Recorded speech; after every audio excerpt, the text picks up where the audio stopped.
नमस्कार दोस्तों, welcome to GK tricks. इस वीडियो को हम रीट एग्जाम्स के लिए जो हमने पहले आरबीसी 8th क्लास के ज्योग्राफी के वीडियोस देखे थे, तो उन सभी वीडियो को मर्ज करके मैं आपके सामने एक वीडियो रख रहा हूं, तो आप अपना रिवीजन कर लीजिएगा। और जो हमारी ये सीरीज चल रही है 15 वीडियो की आरबीसी सामाजिक की, क्लास 6 से लगाकर 10 तक की, इसको आप ईमानदारी के साथ फॉलो कर लीजिएगा। एक बार अपना रिवीजन कर लीजिएगा, आप काफी अधिक बेनिफिशियल जोन में रहेंगे और रीट एग्जाम में आपका अच्छा ही स्कोर बनेगा अगर आप ईमानदारी के साथ इस सीरीज को फॉलो करते हैं और जो एसएसटी है आरबीसी की, इसका एक बार रिवीजन करते हैं। तो चलिए इस वीडियो की शुरुआत करते हैं। वीडियो पसंद आए तो लाइक करके हमें सपोर्ट जरूर करिएगा और कमेंट सेक्शन में आपको एक कमेंट भी छोड़ना है ताकि हमें मोटिवेशन मिलता रहे इस प्रकार की वीडियोस बनाने के लिए। चलिए शुरुआत करते हैं। भारत की अक्षांशीय स्थिति है। अगर आपको इस प्रश्न का आंसर आता हो तो आप कमेंट सेक्शन में बता सकते हैं। देखिए, इस प्रश्न का सही आंसर होगा ऑप्शन नंबर 3। भारत की अक्षांशीय स्थिति है 8 डिग्री 4 मिनट उत्तर से 37 डिग्री 6 मिनट उत्तरी अक्षांश। देखिए, जो 8 डिग्री 4 मिनट उत्तरी अक्षांश है वो है यहाँ पर, और जो 37 डिग्री 6 मिनट उत्तरी अक्षांश है वो है यहाँ पर। भारत की देशांतरीय स्थिति है, तो इस प्रश्न का भी आंसर आपको कमेंट सेक्शन में लिख के जरूर बताना है। देखिए, इसका करेक्ट आंसर होगा भारत की जो देशांतरीय स्थिति है वो है 68 डिग्री 7 मिनट पूर्व से 97 डिग्री 25 मिनट पूर्व देशांतर।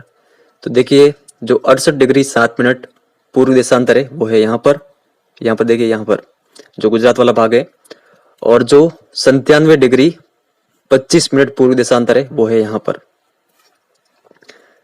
तो ये आप ध्यान रखिएगा साथ में। निम्न में से कौन सी नदी हिमालय से नहीं निकलती है? सिंधु, ब्रह्मपुत्र, गंगा या फिर चंबल?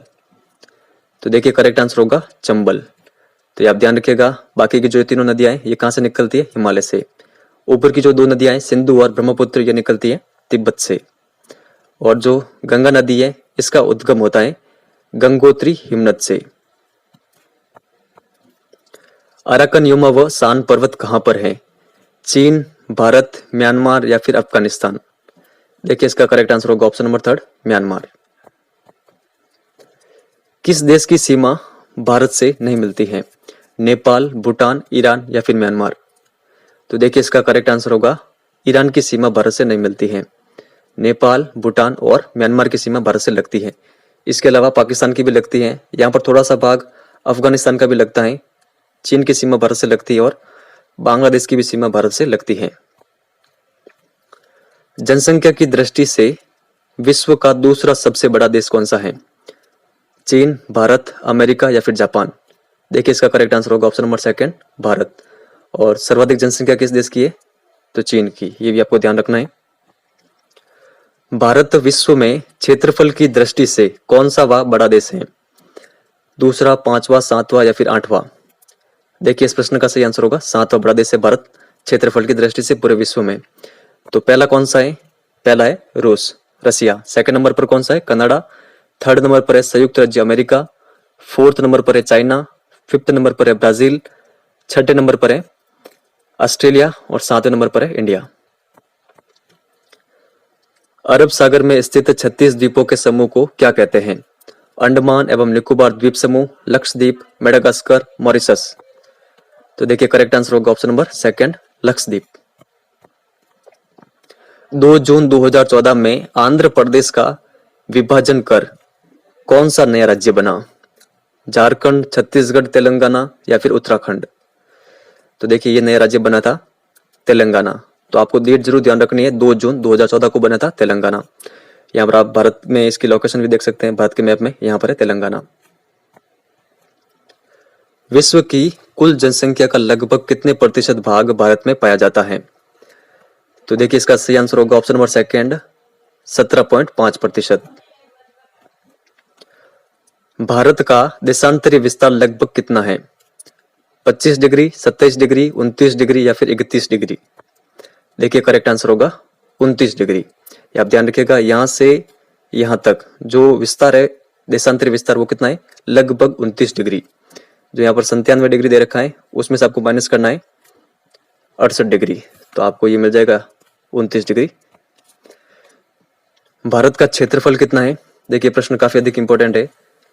तो देखिए, इसका करेक्ट आंसर होगा जो भारत का क्षेत्रफल है वो है 32,87,263 वर्ग किलोमीटर। ऑप्शन नंबर थर्ड इसका करेक्ट आंसर होगा। संपूर्ण विश्व के स्थल भाग के कितने प्रतिशत भाग पर भारत फैला हुआ है? तो देखिए करेक्ट आंसर होगा 2.4% भाग पर। भारत की उत्तर से दक्षिण तक लंबाई कितनी है? तो देखिए भारत की जो उत्तर से दक्षिण तक लंबाई है वो है 3,214 किलोमीटर, और जो पश्चिम से पूर्व की ओर लंबाई है वो कितनी है भारत की, जिसे हम चौड़ाई भी कह सकते हैं, भारत की चौड़ाई वो है 2,933 किलोमीटर।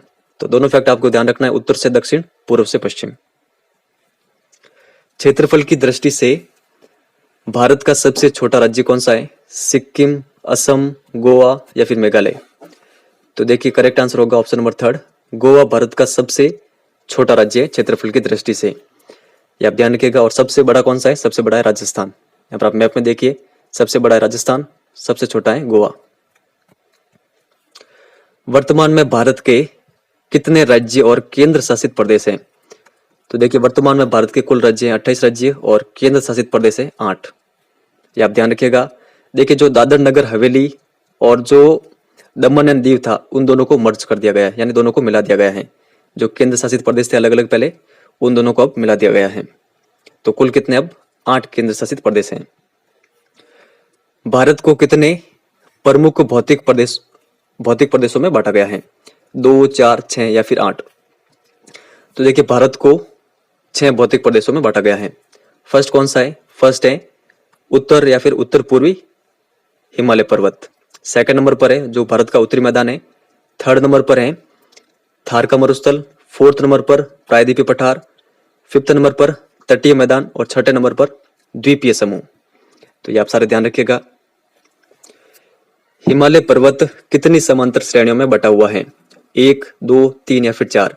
तो देखिए हिमालय पर्वत 3 समांतर श्रेणियों में बटा हुआ है। यहाँ पर आप देखिए तीनों दे रखी है, फर्स्ट, सेकंड और थर्ड। तो फर्स्ट कौन सी है? Great Himalaya. Second lesser Himalaya. Third है शिवालिक रेंज। तो ये आप ध्यान रखिएगा। भारत का सबसे बड़ा, सबसे प्राचीन व सबसे कठोर भौतिक प्रदेश कौन सा है? हिमालय पर्वत, प्रायद्वीपीय पठार, मैदानी प्रदेश या फिर तटीय मैदान? तो देखिए इसका करेक्ट आंसर होगा भारत का सबसे बड़ा, सबसे प्राचीन और सबसे कठोर भौतिक प्रदेश है प्रायद्वीपीय पठार, ये वाला भाग। अरावली पर्वत किसका हिस्सा है? देखिए इसका सही आंसर होगा अरावली पर्वत प्रायद्वीपीय पठार का हिस्सा है। और इसकी आप लोकेशन देख लीजिए, अरावली पर्वत की यहां पर है ये। प्रायद्वीपीय भारत की नदी नहीं है। महानदी, गोदावरी, कृष्णा, कावेरी, नर्मदा या फिर यमुना? तो देखिए करेक्ट आंसर होगा ऑप्शन नंबर फोर्थ, यमुना प्रायद्वीपीय भारत की नदी नहीं है। तो जो ऊपर की दे रखी है नदियां, ये प्रायद्वीपीय भारत की नदियां हैं। भारत के एकमात्र सक्रिय ज्वालामुखी का नाम क्या है, जो कि अंडमान में स्थित है? जो अंडमान और निकोबार द्वीप समूह है, अंडमान ऊपर वाला है, निकोबार नीचे वाला। तो अंडमान जो द्वीप है वहां पर स्थित है भारत की सक्रिय ज्वालामुखी। तो इसका नाम क्या है? देखिए इसका नाम है बेरन द्वीप। भारत का सबसे दक्षिणी द्वीप कौन सा है? इंदिरा कोल, इंदिरा पॉइंट, इंदिरा सागर या फिर कोई नहीं? तो इसका करेक्ट आंसर होगा इंदिरा पॉइंट। भारत के उत्तर और उत्तर पूर्वी भाग में लगभग कितने किलोमीटर लंबी हिमालय पर्वत श्रृंखला स्थित है? तो देखिए ये है 2500 किलोमीटर। तो ये आप ध्यान रखिएगा, ऑप्शन नंबर थर्ड इसका करेक्ट आंसर होगा। संविधान में कितनी भाषाओं को स्थान दिया गया है? 18, 20, 22, 24? तो देखिए संविधान में कुल 22 भाषाओं को स्थान दिया गया है। तो अब आपको बताना है कि इन 22 भाषाओं में इंग्लिश शामिल है या नहीं, और हिंदी शामिल है या नहीं। तो देखिए इन 22 भाषाओं में इंग्लिश शामिल नहीं है, हिंदी शामिल है। तो ये फैक्ट आप ध्यान रखिएगा। निम्न में से कौन सा संप्रदाय भारत में सबसे कम है? ईसाई संप्रदाय, सिख संप्रदाय, बौद्ध संप्रदाय या फिर जैन संप्रदाय? तो इसका करेक्ट आंसर होगा ऑप्शन नंबर फोर्थ, जैन संप्रदाय। संथाल जनजाति किस राज्य में रहती है? असम, झारखंड, मध्य प्रदेश या फिर महाराष्ट्र? तो देखिए संथाल जनजाति रहती है झारखंड में। नीलगिरी पर्वत स्थित है केरल, कर्नाटक, तमिलनाडु या फिर सभी? तो देखिए नीलगिरी की जो पहाड़ियां हैं या फिर पर्वत ये स्थित है इन तीनों राज्यों में। तो सभी इसका करेक्ट आंसर होगा। यहाँ पर आप इसकी लोकेशन देख लीजिए नीचे, यहाँ से थोड़ा सा भाग कर्नाटक का, ये केरल का भाग और यहाँ से तमिलनाडु का भाग। अनायमलाई पर्वत कहाँ पर है? केरल, तमिलनाडु, कर्नाटक, 1 व 2 दोनों।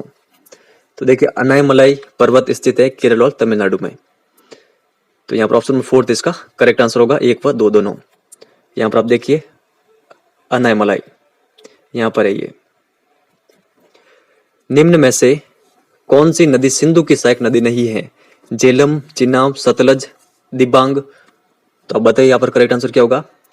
देखिए इसका करेक्ट आंसर होगा दिबांग। दिबांग किसकी सहायक नदी है? दिबांग सहायक नदी है ब्रह्मपुत्र की। तो ये आप ध्यान रखिएगा। बाकी की तीनों किसकी सहायक नदियां हैं? सिंधु की।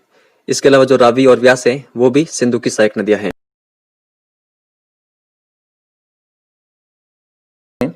स्वतंत्रता से पूर्व राजस्थान में कितनी रियासतें, ठिकाने व केंद्र शासित प्रदेश थे? तो देखिए इस प्रश्न का सही आंसर होगा, राजस्थान में स्वतंत्रता से पूर्व 19 रियासतें, 3 ठिकाने और 1 केंद्र शासित प्रदेश था। 3 ठिकाने कौन कौन से थे? एक था नीमराना, दूसरा था कुशलगढ़, तीसरा था लावा और 1 केंद्र शासित प्रदेश कौन सा था? अजमेर मेरवाड़ा। तो ये फैक्ट आप ध्यान रखिएगा साथ में। निम्न में से कौन सा राज्य राजस्थान का पड़ोसी नहीं है? पंजाब, हरियाणा, उत्तर प्रदेश, मध्य प्रदेश, गुजरात या फिर उत्तराखंड। देखिए इसका सही आंसर होगा जो उत्तराखंड है ये राजस्थान का पड़ोसी राज्य नहीं है। तो लोकेशन देख लेते हैं सभी की। देखिए पंजाब यहाँ पर है, हरियाणा यहाँ पर है, उत्तर प्रदेश यहाँ पर है, मध्य प्रदेश ये रहा और गुजरात यहाँ पर। तो ये आप सारे ध्यान रखिएगा। राजस्थान को कितने भौतिक प्रदेशों में विभाजित किया गया है? 4, 5, 3 या फिर 2। तो देखिए राजस्थान को 4 भौतिक प्रदेशों में विभाजित किया गया है। कौन कौन से? पहला है थार का मरुस्थल, यहाँ पर देखिए आप ये रहा। सेकंड है अरावली पर्वत, थर्ड है पूर्व मैदान और फोर्थ है हाड़ौती का पठार। थार का मरुस्थल कितने जिलों में फैला हुआ है?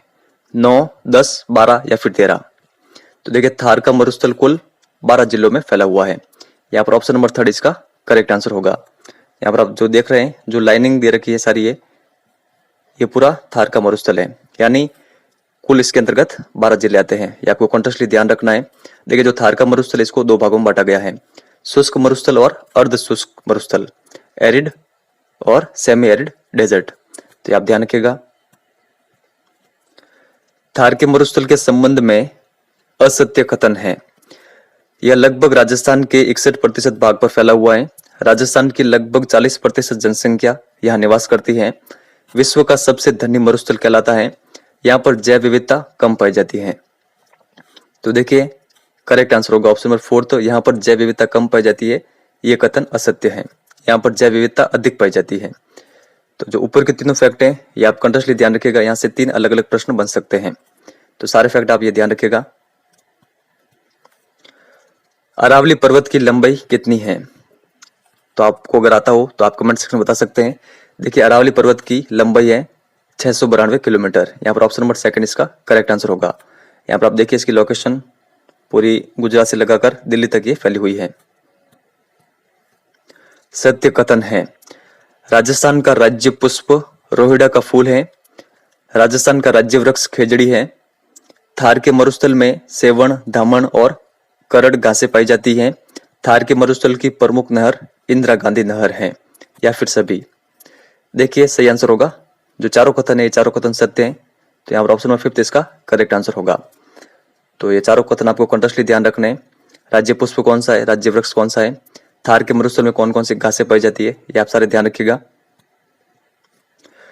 निम्न में से किस नदी के जल से इंदिरा गांधी नहर में जलापूर्ति होती है? झेलम नदी, सिंधु नदी, चिनाब नदी या फिर सतलज नदी। तो देखिए करेक्ट आंसर होगा सतलज नदी। यहाँ पर आप लोकेशन देख लीजिए, यहाँ पर ये सतलज नदी बह रही है यहाँ पर ये, और यहाँ पर हरि के बैराज बना हुआ है। हरि के बैराज से निकलती है इंदिरा गांधी नहर। तो ये आप ध्यान रखिएगा।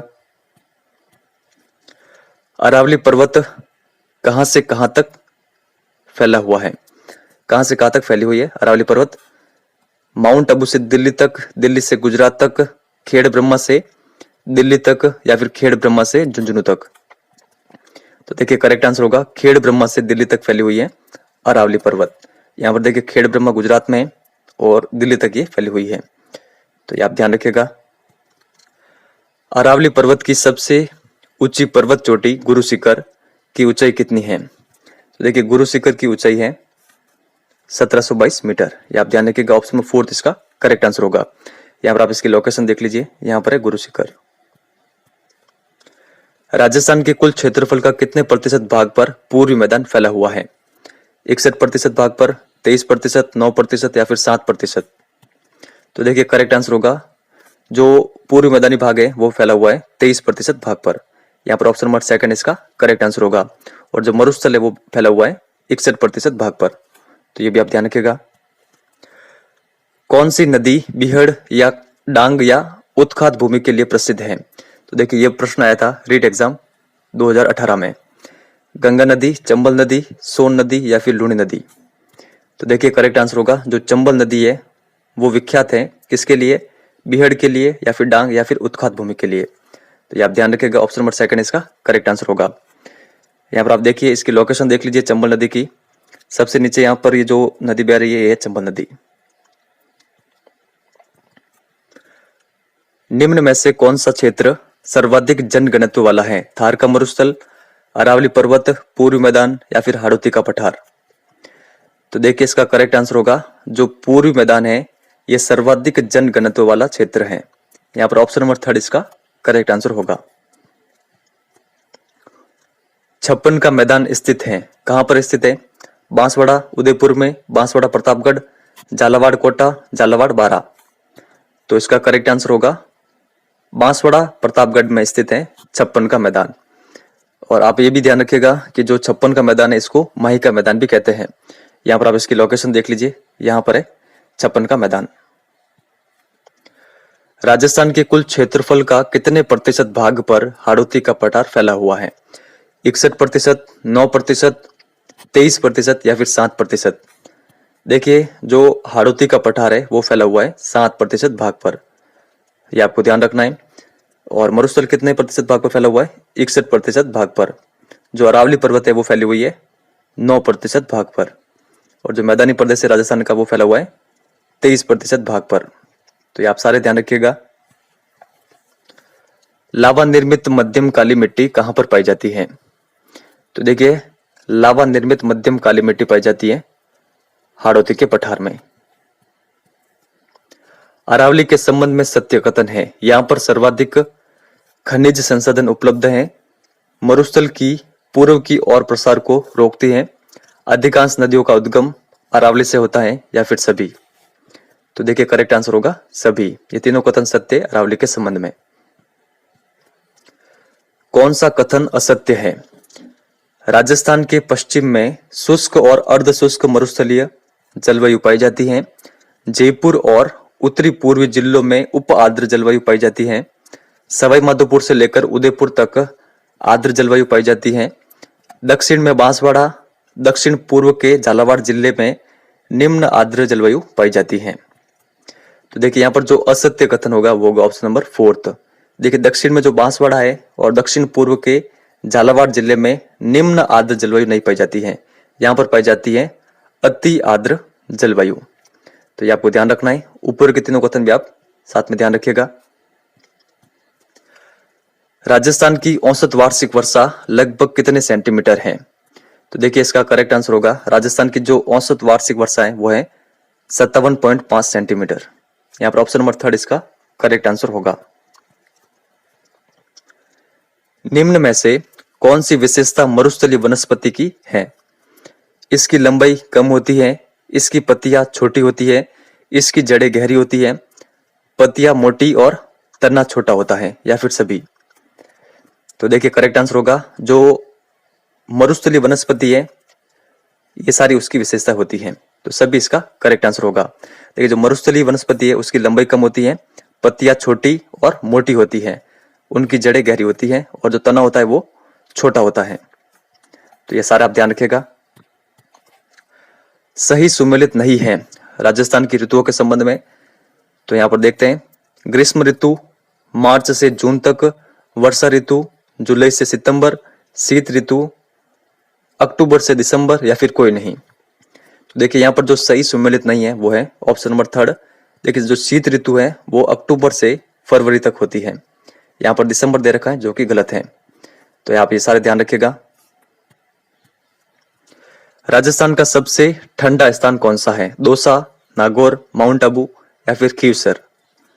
तो देखिए करेक्ट आंसर होगा माउंट आबू।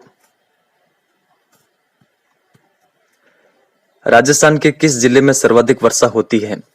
सिरोही, झालावाड़, पाली या फिर जयपुर? तो देखिए सर्वाधिक वर्षा होती है झालावाड़ जिले में, यहाँ पर ऑप्शन नंबर सेकंड इसका करेक्ट आंसर होगा। और राजस्थान का सबसे आर्द्र जिला कौन सा है?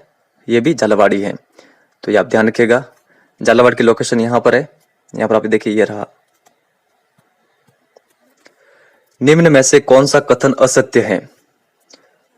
सबसे कम वर्षा जैसलमेर जिले में होती है, सबसे अधिक वर्षा प्राप्त करने वाला स्थान माउंट आबू है, माउंट आबू में औसत वर्षा 150 सेंटीमीटर होती है, राजस्थान के दक्षिण पूर्वी भाग से उत्तर पश्चिम भाग की ओर वर्षा लगातार बढ़ती जाती है।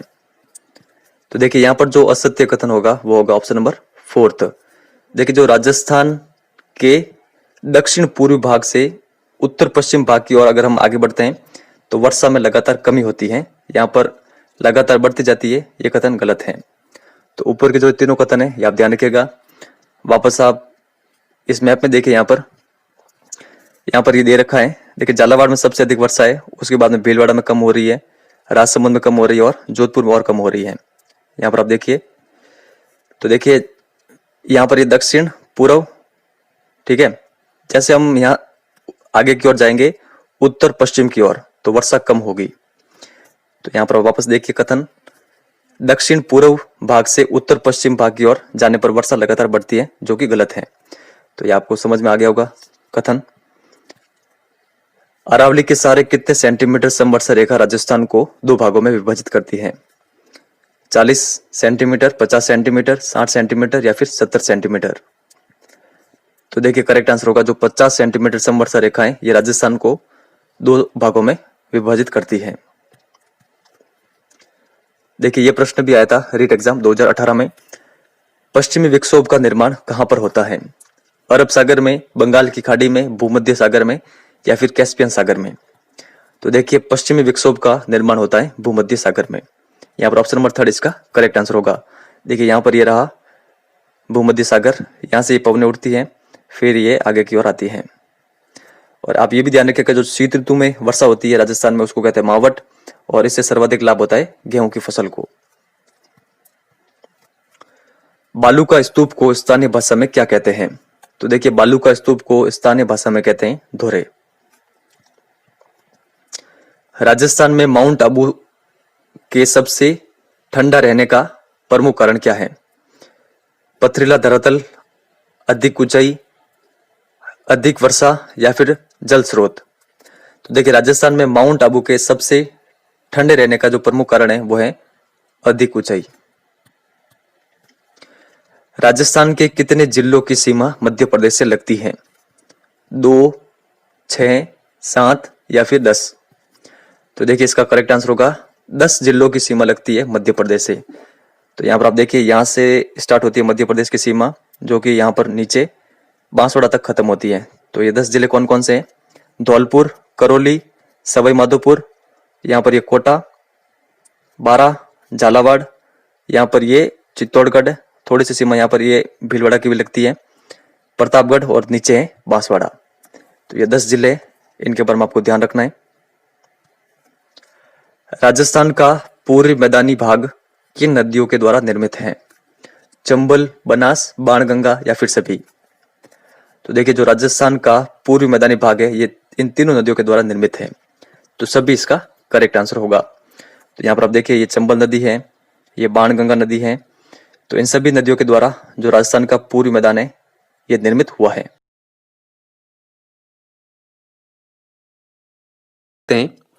बंगाल की खाड़ी के अफवाह तंत्र में शामिल नदी नहीं है? पार्वती, चंबल, बनास, काली सिंध, साबरमती, माही या फिर बेड़च? देखिए करेक्ट आंसर होगा ऑप्शन नंबर थर्ड, जो साबरमती और माही नदी है ये बंगाल की खाड़ी के अफवाह तंत्र के अंतर्गत शामिल नहीं है। तो देखिए जो ये दोनों नदियां हैं साबरमती और माही, ये अपना जल ले जाती है अरब सागर में।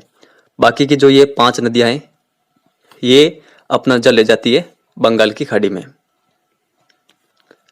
किस नदी का पानी भरतपुर में घना पक्षी राष्ट्रीय उद्यान में नम भूमि का निर्माण करता है? माही, साबरमती, बाणगंगा या फिर काली सिंध? तो देखिए करेक्ट आंसर होगा जो बाणगंगा का पानी है ये भरतपुर में घना पक्षी राष्ट्रीय उद्यान है उसमें नम भूमि का निर्माण करता है। तो ये आपको ध्यान रखना है।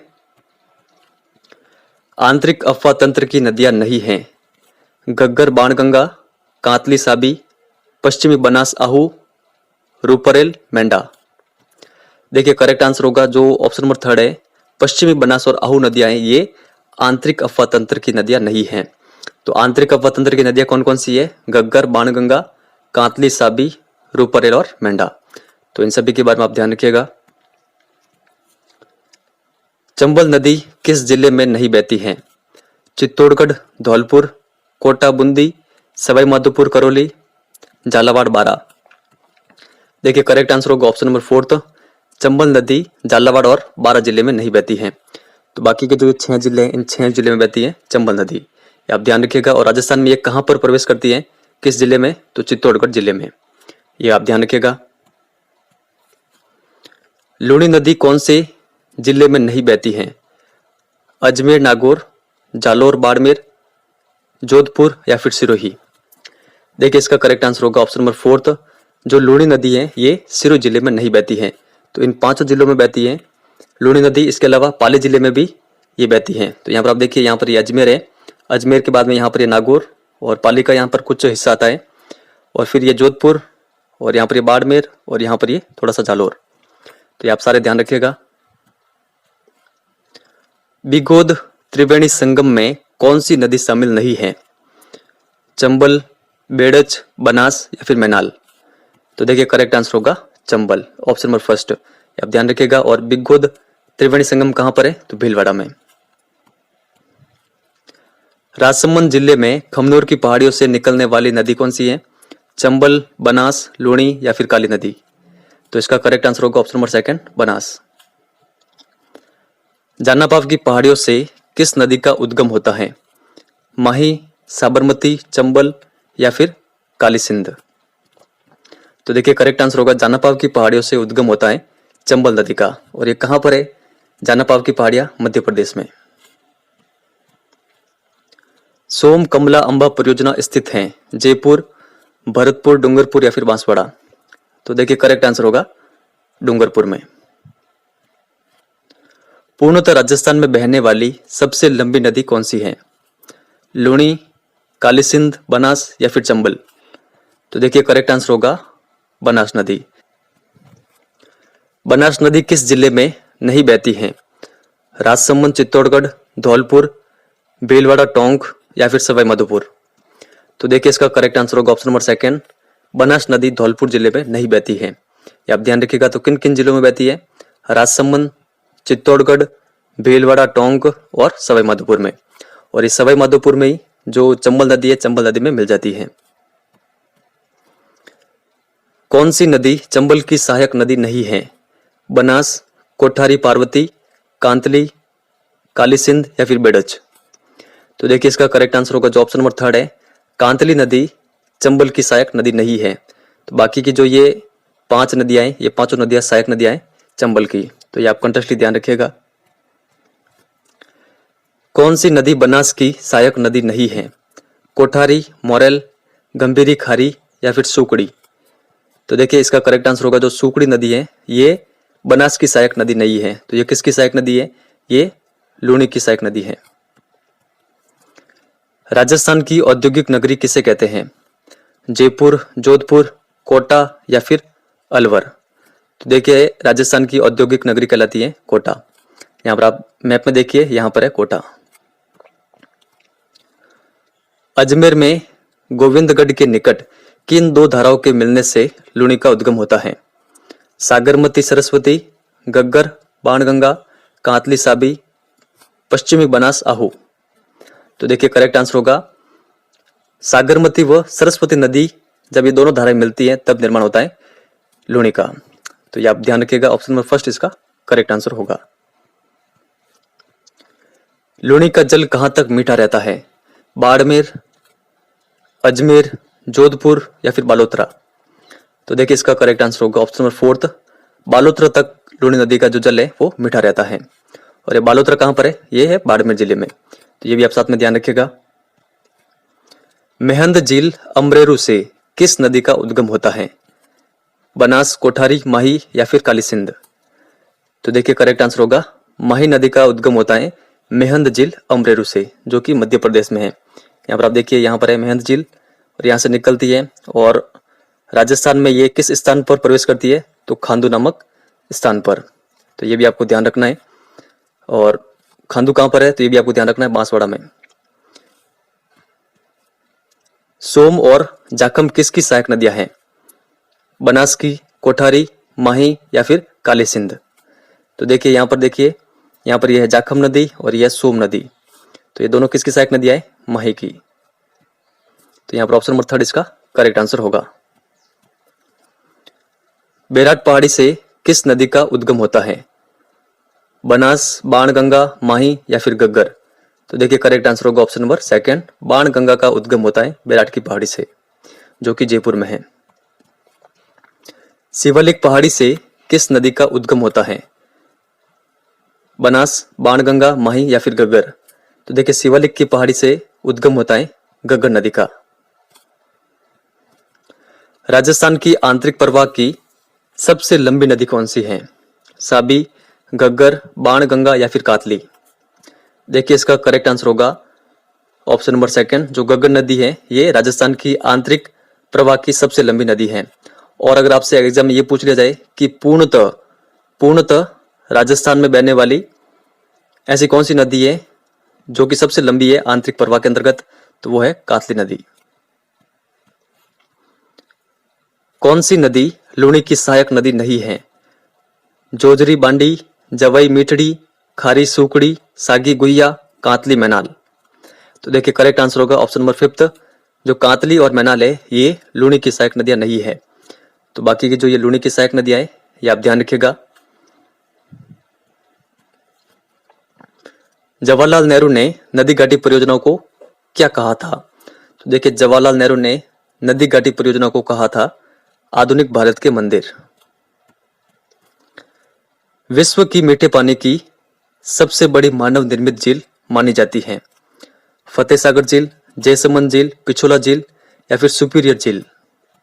तो देखिए इसका करेक्ट आंसर होगा ऑप्शन नंबर सेकंड, जो जयसमंद झील है ये विश्व की मीठे पानी की सबसे बड़ी झील है मानव निर्मित। ये आप ध्यान रखिएगा। और कहां पर है? तो उदयपुर में। और नॉर्मली आपसे पूछ ले कि विश्व की सबसे बड़ी मीठे पानी की झील कौन सी है, तो वो है सुपीरियर झील, जो कि संयुक्त राज्य अमेरिका में है, यानी अमेरिका और कनाडा के बॉर्डर रीजन पर। एशिया की सबसे बड़ी नहर प्रणाली जिसे मरुगंगा भी कहते हैं, तो ये कौन सी नहर है? गंगा नहर, इंदिरा गांधी नहर, सिद्धमुख नहर, सुजान गंगा नहर? तो देखिए इसका करेक्ट आंसर होगा option number second, Indira Gandhi नहर। यहां पर आप देखिए राजस्थान व मध्य प्रदेश की संयुक्त परियोजना है। देखिए प्रश्न काफी अधिक इंपॉर्टेंट है, तो आप बताएं इसका करेक्ट आंसर क्या होगा? माही बजाज सागर परियोजना, चंबल परियोजना, बिशलपुर परियोजना या फिर सरदार सरोवर परियोजना? तो देखिए इसका करेक्ट आंसर होगा ऑप्शन नंबर सेकंड, जो चंबल परियोजना है ये राजस्थान और मध्य प्रदेश की संयुक्त परियोजना है। राजस्थान व गुजरात की संयुक्त परियोजना कौन सी है? तो देखिए राजस्थान और गुजरात की संयुक्त परियोजना है माही बजाज सागर परियोजना। सरदार सरोवर परियोजना किन राज्यों की संयुक्त परियोजना है? राजस्थान, गुजरात, मध्य प्रदेश, महाराष्ट्र या फिर सभी? तो देखिए इसका करेक्ट आंसर होगा सभी। तो यहाँ पर आप इस मैप में देखिए यहाँ पर ये गुजरात, ये राजस्थान, मध्य प्रदेश, महाराष्ट्र, और ये नदी कौन सी है? देखिए नदी है नर्मदा नदी, और यहाँ पर ये बना हुआ है सरदार सरोवर डैम। तो ये आप कंटेक्स्ट ध्यान रखिएगा कि इन चारों की ये संयुक्त परियोजना है। कौन सा बांध चंबल नदी पर नहीं बना हुआ है? कागदी पिकअप, गांधी सागर बांध, राणा प्रताप सागर, जवाहर सागर या फिर कोटा बैराज? तो देखिए करेक्ट आंसर होगा जो कागदी पिकअप बांध है ये चंबल नदी पर नहीं बना हुआ है। तो ये किस नदी पर बना हुआ है? ये माही नदी पर बना हुआ है। और कहाँ पर है? तो बांसवाड़ा में। तो ये आप ध्यान रखिएगा। और यहाँ पर आप देखिए यह है चंबल नदी, यहाँ पर ये बना हुआ है जवाहर सागर बांध, राणा प्रताप सागर बांध और गांधी सागर बांध। गांधी सागर बांध कहाँ पर है? कोटा, चित्तौड़गढ़, मंदसौर या फिर बूंदी? तो देखिए इसका करेक्ट आंसर होगा ऑप्शन नंबर 3 मंदसौर में है गांधी सागर बांध। मंदसौर कहां पर है? मध्य प्रदेश में। सही सुमेलित नहीं है कागदी पिकअप बांसवाड़ा, राणा प्रताप सागर बांध चित्तौड़गढ़, जवाहर सागर बारा और कोटा बैराज कोटा। तो देखिए ऑप्शन नंबर 3 इसका करेक्ट आंसर होगा। जो जवाहर सागर है ये बारा में नहीं है, ये कहां पर है? ये है कोटा में। तो ये आप ध्यान रखिएगा। बाकी के जो भी फैक्ट हैं ये भी आपको साथ में ध्यान रखने हैं। बनास नदी पर बना बिसलपुर बांध किस जिले में है? टोंक, दौसा, जयपुर या फिर सवाई माधोपुर? तो इसका करेक्ट आंसर होगा ऑप्शन नंबर 1 टोंक में है। और ये भी आप ध्यान रखिएगा कि जो बिसलपुर बांध है ये किस नदी पर बना हुआ है? बनास नदी पर। तो यहाँ पर आप देखिए ये है बनास रिवर और यहाँ पर ये बना हुआ है बिसलपुर डैम। बनास की लंबाई कितनी है? तो देखिए इसका सही आंसर होगा बनास की जो लंबाई है वो है 512 किलोमीटर। देखिए अगर आपको ऑप्शन में 512 किलोमीटर नहीं दे रखा हो तब आपको इस क्वेश्चन का आंसर लगाना है 480 किलोमीटर। बुक में ये दे रखा है 480 किलोमीटर, लेकिन जो इसकी सही लंबाई है वो है 512 किलोमीटर। लेकिन अगर ऑप्शन में 512 किलोमीटर ऑप्शन में हो तब आपको क्लिक करना है 512 पर। 512 एकदम सही आंसर माना जाएगा आपका। तो दोनों फैक्ट आप ध्यान रखिएगा, 512 किलोमीटर और 480 किलोमीटर। किस नदी का उपनाम अर्जुन की गंगा है? लूणी, बनास, बाणगंगा या फिर गगन नदी? तो देखिए इसका करेक्ट आंसर होगा जो बाणगंगा है इसका उपनाम है अर्जुन की गंगा। राज्य में सबसे बड़ा जल ग्रहण क्षेत्र किस नदी का है? लूणी का, बनास का, चंबल का या फिर माही का? तो देखिए सबसे बड़ा जल ग्रहण क्षेत्र है बनास नदी का। असुमेलित है जवाई परियोजना पाली, मानसी वाकल परियोजना उदयपुर, जाखम परियोजना प्रतापगढ़ या फिर कोई नहीं? तो देखिए करेक्ट आंसर होगा कोई नहीं। यहाँ पर कोई भी असुमेलित नहीं है। तो ये आप सारे ध्यान रखिएगा कि जवाई परियोजना पाली में, मानसी वाकल परियोजना उदयपुर, जाखम परियोजना प्रतापगढ़ में है। बिसलपुर परियोजना से किस जिले को पेयजल प्राप्त नहीं होता? जयपुर, धौलपुर, अजमेर या फिर टोंक? तो देखिए करेक्ट आंसर होगा ऑप्शन नंबर 2 धौलपुर को। नर्मदा नहर से किन जिलों को सिंचाई और पेयजल की सुविधा प्राप्त हो रही है?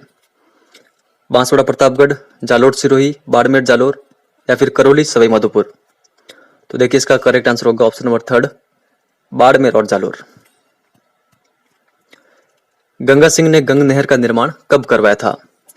तो देखिए गंग नहर का निर्माण करवाया गया था 1927 में।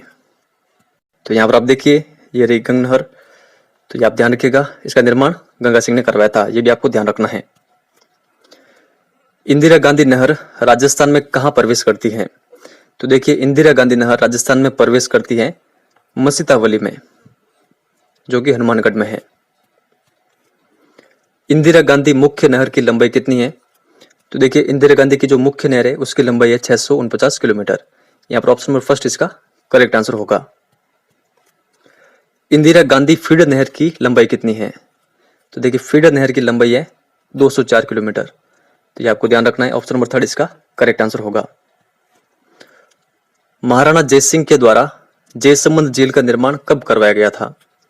तो देखिए जयसमंद झील का निर्माण करवाया गया था 1687 से 1691 के बीच में। तो ये आप ध्यान रखिएगा। राजस्थान में जल विभाजक का कार्य करता है थार का मरुस्थल, अरावली पर्वत, पूर्वी मैदान या फिर हाड़ौती का पठार? तो देखिए करेक्ट आंसर होगा ऑप्शन नंबर 2 अरावली पर्वत। हरि के बैराज के पास किन 2 नदियों का संगम होता है? झेलम चिनाब, रावी सतलुज, सतलुज व्यास या फिर कोई नहीं? तो देखिए इसका करेक्ट आंसर होगा जो सतलुज और व्यास नदी है, इन दोनों का संगम होता है हरि के बैराज के पास। तो यहाँ पर आप देखिए ये है व्यास नदी और ये यहाँ पर सतलज नदी।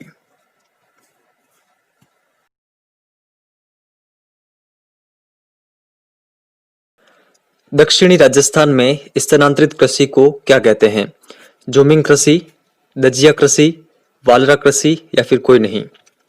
तो देखिए इसका करेक्ट आंसर होगा ऑप्शन नंबर थर्ड। दक्षिणी राजस्थान में स्थानांतरित कृषि को कहते हैं वालरा कृषि। यहाँ पर ऑप्शन नंबर थर्ड इसका करेक्ट आंसर होगा।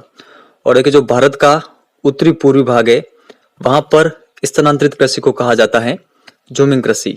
तो ये भी फैक्ट आपको साथ में ध्यान रखना है। केंद्रीय कृषि फोरम सूरतगढ़ कहां पर स्थित है? हनुमानगढ़, श्री गंगानगर, जयपुर या फिर बीकानेर?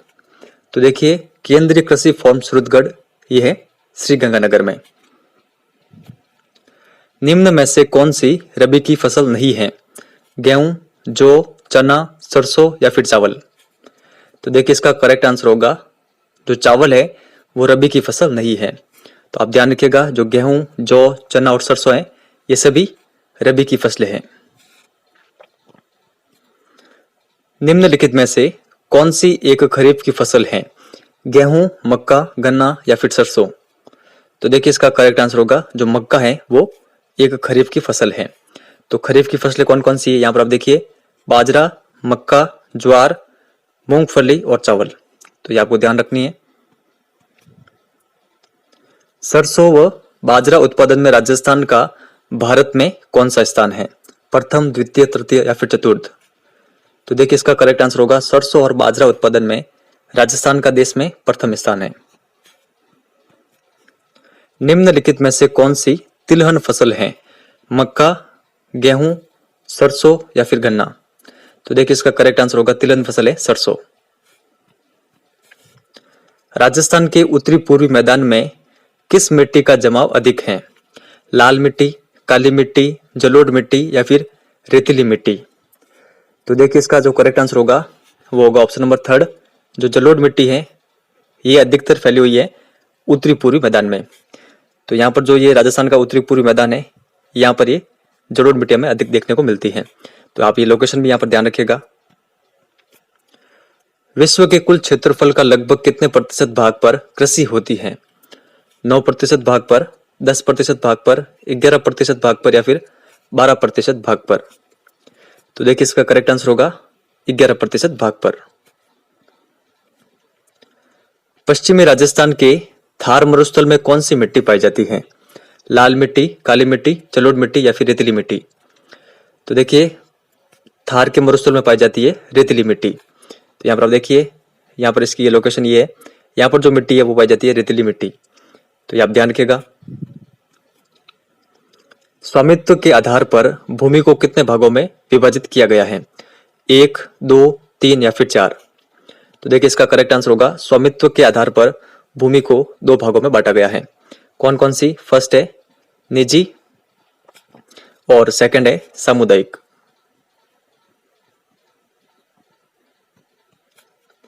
मिट्टी के निर्माण को प्रभावित करने वाला तत्व है जनक शैले, जलवायु, उच्चावच, जैविक क्रियाएं, समय या फिर सभी? तो देखिए सभी तत्व मिट्टी के निर्माण को प्रभावित करते हैं। तो ये आप कंटेक्स्टली ध्यान रखिएगा। तो यहाँ पर ऑप्शन नंबर 5 इसका करेक्ट आंसर होगा। दक्षिणी पूर्व के हाड़ौती प्रदेश में किस मिट्टी की अधिकता पाई जाती है? लाल मिट्टी, मध्यम काली मिट्टी, जलोढ़ मिट्टी या फिर रेतीली मिट्टी? तो देखिए इसका करेक्ट आंसर होगा हाड़ौती प्रदेश में जो मिट्टी पाई जाती है वो पाई जाती है मध्यम काली मिट्टी। तो यहाँ पर ऑप्शन नंबर सेकंड इसका करेक्ट आंसर होगा। तो हाड़ौती का जो प्रदेश है वो कहाँ पर है? यहाँ पर देखिए इसकी लोकेशन यहाँ पर है। इसमें कौन कौन से जिले शामिल है? कोटा, बूंदी, बारा और झालावाड़। यहाँ पर आप देखिए यहाँ पर ये है कोटा, यहाँ पर ये है बूंदी, ये बारा और ये झालावाड़। अरावली पर्वतीय प्रदेश में कौन सी मिट्टी पाई जाती है? लाल लोमी मिट्टी, काली मिट्टी, जलोढ़ मिट्टी या फिर रेतीली मिट्टी? तो देखिए अरावली पर्वतीय प्रदेश में जो मिट्टी पाई जाती है वो पाई जाती है लाल लोमी मिट्टी, और कहीं कहीं पर लाल काली मिट्टी भी पाई जाती है। तो ये भी आप साथ में ध्यान रखिएगा। तो अरावली प्रदेश वाला भाग कौन सा है? यहाँ पर ये वाला है। इस तरह अरावली फैली हुई है राजस्थान में।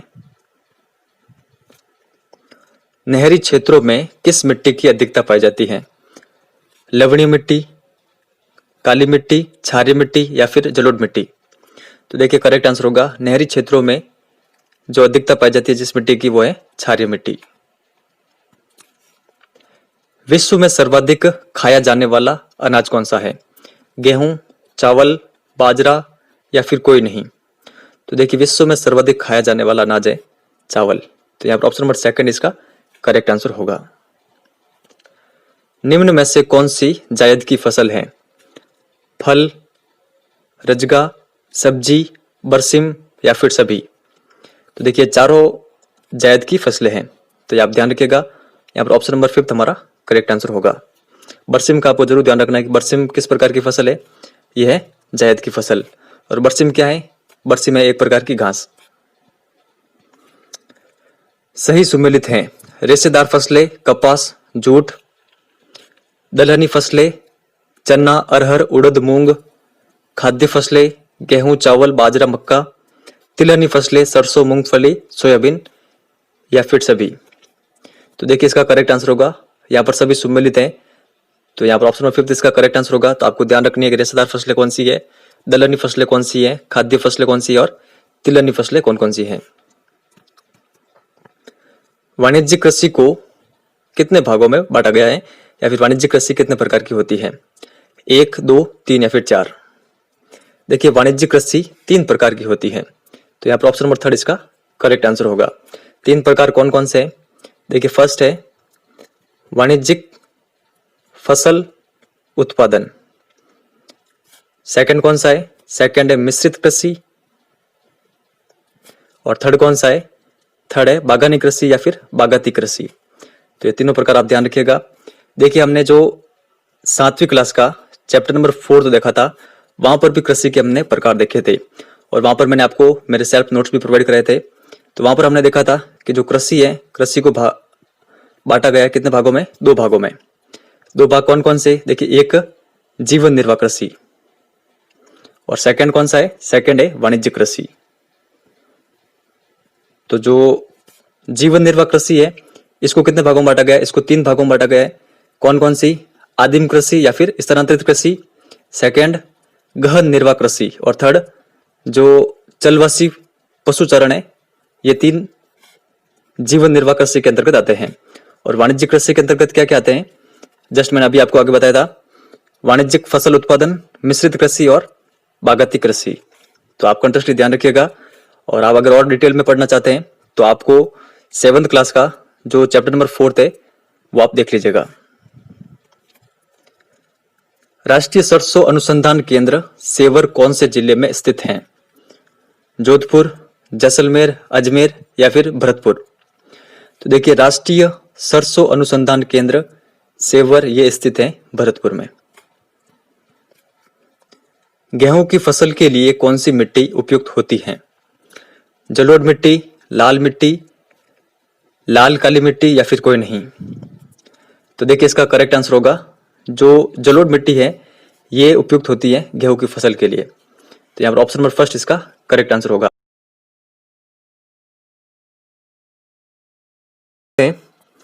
ताजमहल का निर्माण राजस्थान के किस जिले में स्थित खानों से निकलने वाले संगमरमर से किया गया? रेवत की खान नागौर, मकराना की खान नागौर, बैसलाना खान जयपुर, बाबरमाल खान उदयपुर? तो देखिए इसका करेक्ट आंसर होगा जो मकराना की खान नागौर है, इसका जो संगमरमर है इसका प्रयोग किया गया था ताजमहल के निर्माण में। यहाँ पर जो मकराना की खाने हैं उनका यहाँ पर ये फुटेज दे रखा है। वर्तमान में भारत का सबसे प्रमुख तेल उत्पादक क्षेत्र कौन सा है? मंगला, बॉम्बे हाई, तन्नौट या फिर असम? तो करेक्ट आंसर होगा बॉम्बे हाई। बॉम्बे हाई की आप लोकेशन देख लीजिए, अरब सागर में ये यहां पर। राजस्थान के एकाधिकार वाला खनिज कौन सा है? वोलेस्टोनाइट, जास्पर, लोहा खनिज, सीसा या फिर रॉक फॉस्फेट? तो देखिए करेक्ट आंसर होगा जो वोलेस्टोनाइट और जास्पर है, इन खनिज पर राजस्थान का एकाधिकार है। ऊपर जो ये फुटेज दे रखी है ये है वोलेस्टोनाइट की और नीचे जो आपको ये अलग अलग दिखाई दे रहे हैं ये सभी एक ही है, जास्पर। निम्नलिखित में से कौन सा लोहा धातु का अयस्क नहीं है? हेमेटाइड, लिग्नाइट, मैग्नेटाइड, लिमोनाइट, सिंडेराइट? तो देखिए करेक्ट आंसर होगा जो लिग्नाइट है ये लोहा धातु का अयस्क नहीं है। देखिए जो कोयला है, कोयला का प्रकार होता है लिग्नाइट। बाकी 4 प्रकार होते हैं लोहा धातु के, हेमेटाइट है और मैग्नेटाइट, लिमोनाइट, सिंडेराइट, ये आप ध्यान रखिएगा। और सर्वश्रेष्ठ प्रकार का लोहा कौन सा होता है? हेमेटाइट। यहाँ पर ये जो फुटेज दे रखी है ये हेमेटाइट की है। धात्विक खनिज कितने प्रकार के होते हैं? 1, 2, 3 या फिर 4? तो देखिए धात्विक खनिज 2 प्रकार के होते हैं।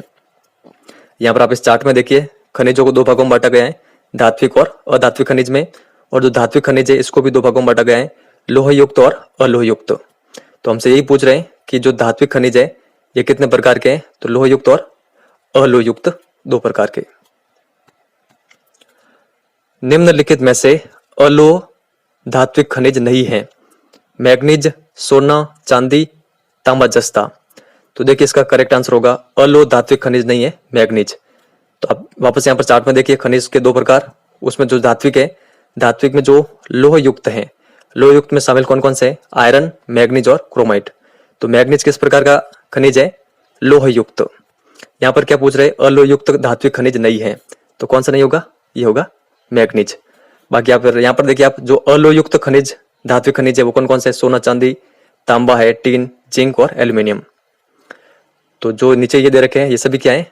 अलोह युक्त धात्विक खनिज।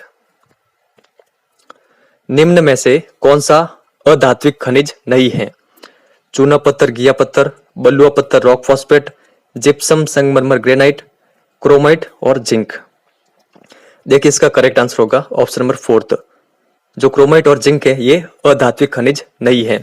यहाँ पर आप देखिए अधात्विक खनिज कौन कौन से हैं, तो जो बुक में दे रखे ये आपको ध्यान रखना है। चूना पत्थर, घिया पत्थर, बलुआ पत्थर, रॉक फॉस्फेट, जिप्सम, संगमरमर और ग्रेनाइट। तो ये सारे आप ध्यान रखिएगा।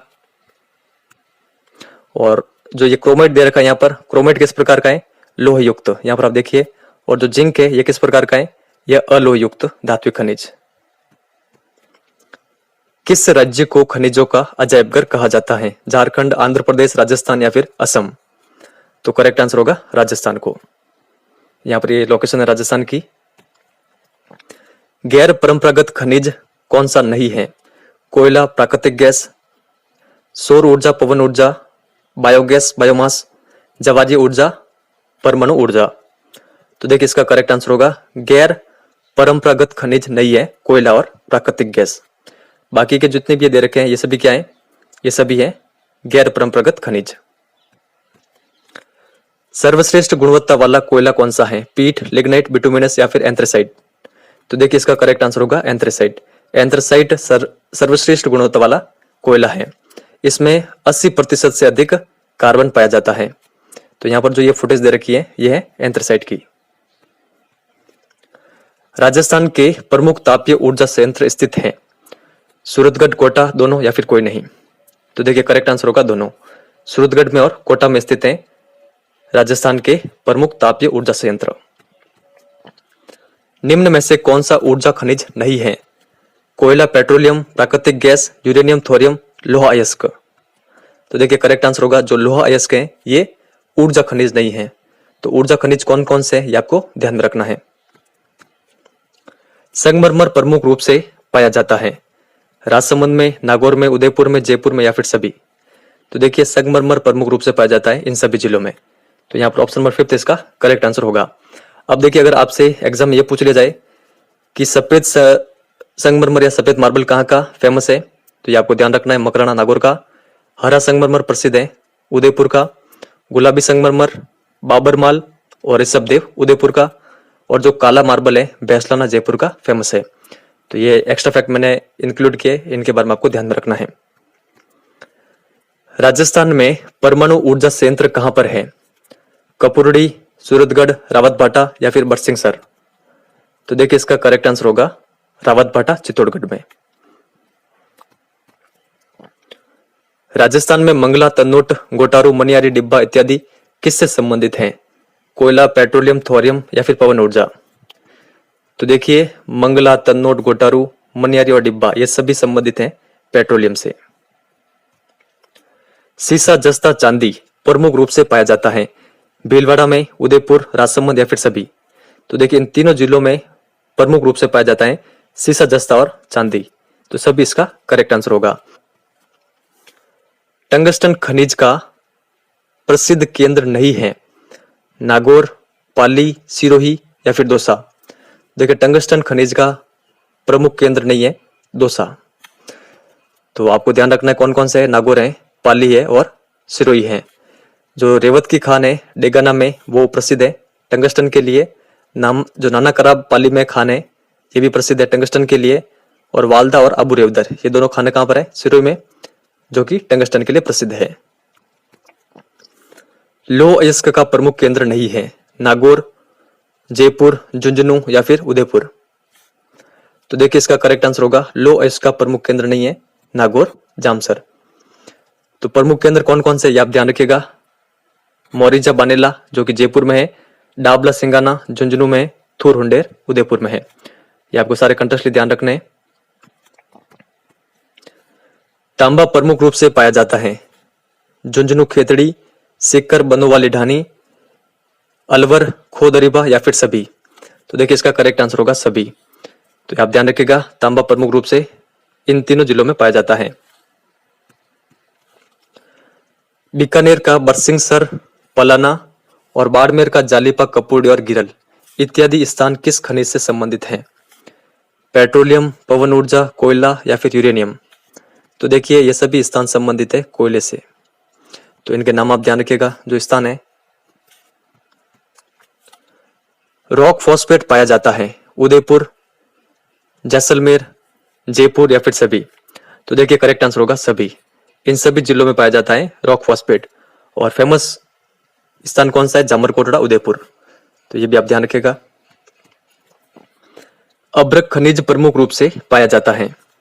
उदयपुर में, जयपुर, अजमेर या फिर दाता भुनास। तो देखिए अभ्रक प्रमुख रूप से पाया जाता है दाता भुनास में, जो कि भीलवाड़ा में है। बाकी इन जिलों में भी पाया जाता है अभ्रक, लेकिन प्रमुख रूप से कहां पाया जाता है? तो दाता भुनास, भीलवाड़ा में।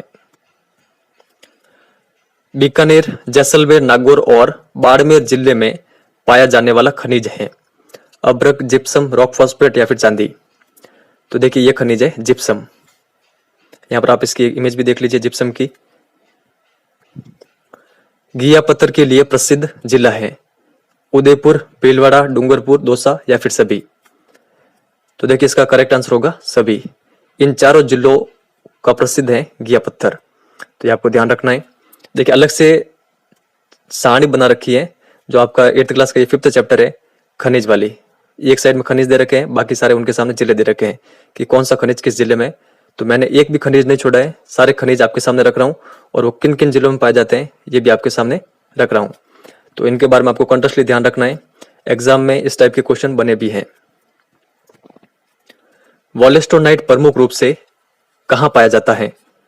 पाली में, उदयपुर, अजमेर या फिर सिरोही। देखिए वॉलेस्टोनाइट प्रमुख रूप से पाया जाता है सिरोही में। सिरोही की खान कौन सी है? बेल का मगरा। और यहाँ पर ये जो फुटेज दे रखी है किसकी है? वॉलेस्टोनाइट की। जब खनिज सतह के पास ही मिल जाता है तो उसे निकालने के लिए केवल ऊपरी परत को ही हटाना पड़ता है। खनन की यह विधि कहलाती है? विवृत खनन, कूपकी खनन, प्रवेदन विधि या फिर आखनन। देखिए इसको कहते हैं विवृत खनन। तो आप ध्यान रखिएगा केवल ऊपरी परत को हटाना पड़ता है इसके अंतर्गत, विवृत खनन के अंतर्गत।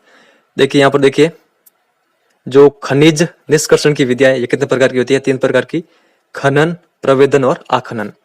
और जो खनन है इसको 2 भागों में बांटा गया है, विवृत खनन और कूप की खनन के अंतर्गत। तो ये जो चार्ट है ये आपको ध्यान में रखना है। ग्रेनाइट पाया जाता है जालोर, जैसलमेर, पाली, सिरोही या फिर सभी। तो देखिए करेक्ट आंसर होगा इन सभी जिलों में पाया जाता है ग्रेनाइट। तो आप कंटिन्यूअसली ध्यान रखिएगा।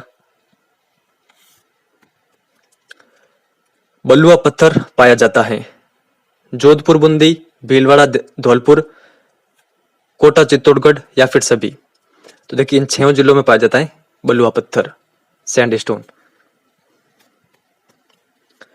ऊर्जा संसाधन को कितने भागों में बांटा गया है? 1, 2, 3 या फिर 4। देखिए ऊर्जा संसाधनों को 2 भागों में बांटा गया है। कौन कौन से मैं आपको चार्ट बना के यहाँ पर दिखा देता हूँ।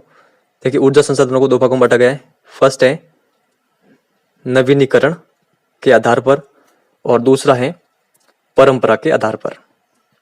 जो नवीनीकरण ऊर्जा संसाधन है इनको भी 2 भागों में बांटा गया है, नव्य करणीय ऊर्जा संसाधन और दूसरा है अनव्यकरणीय ऊर्जा संसाधन।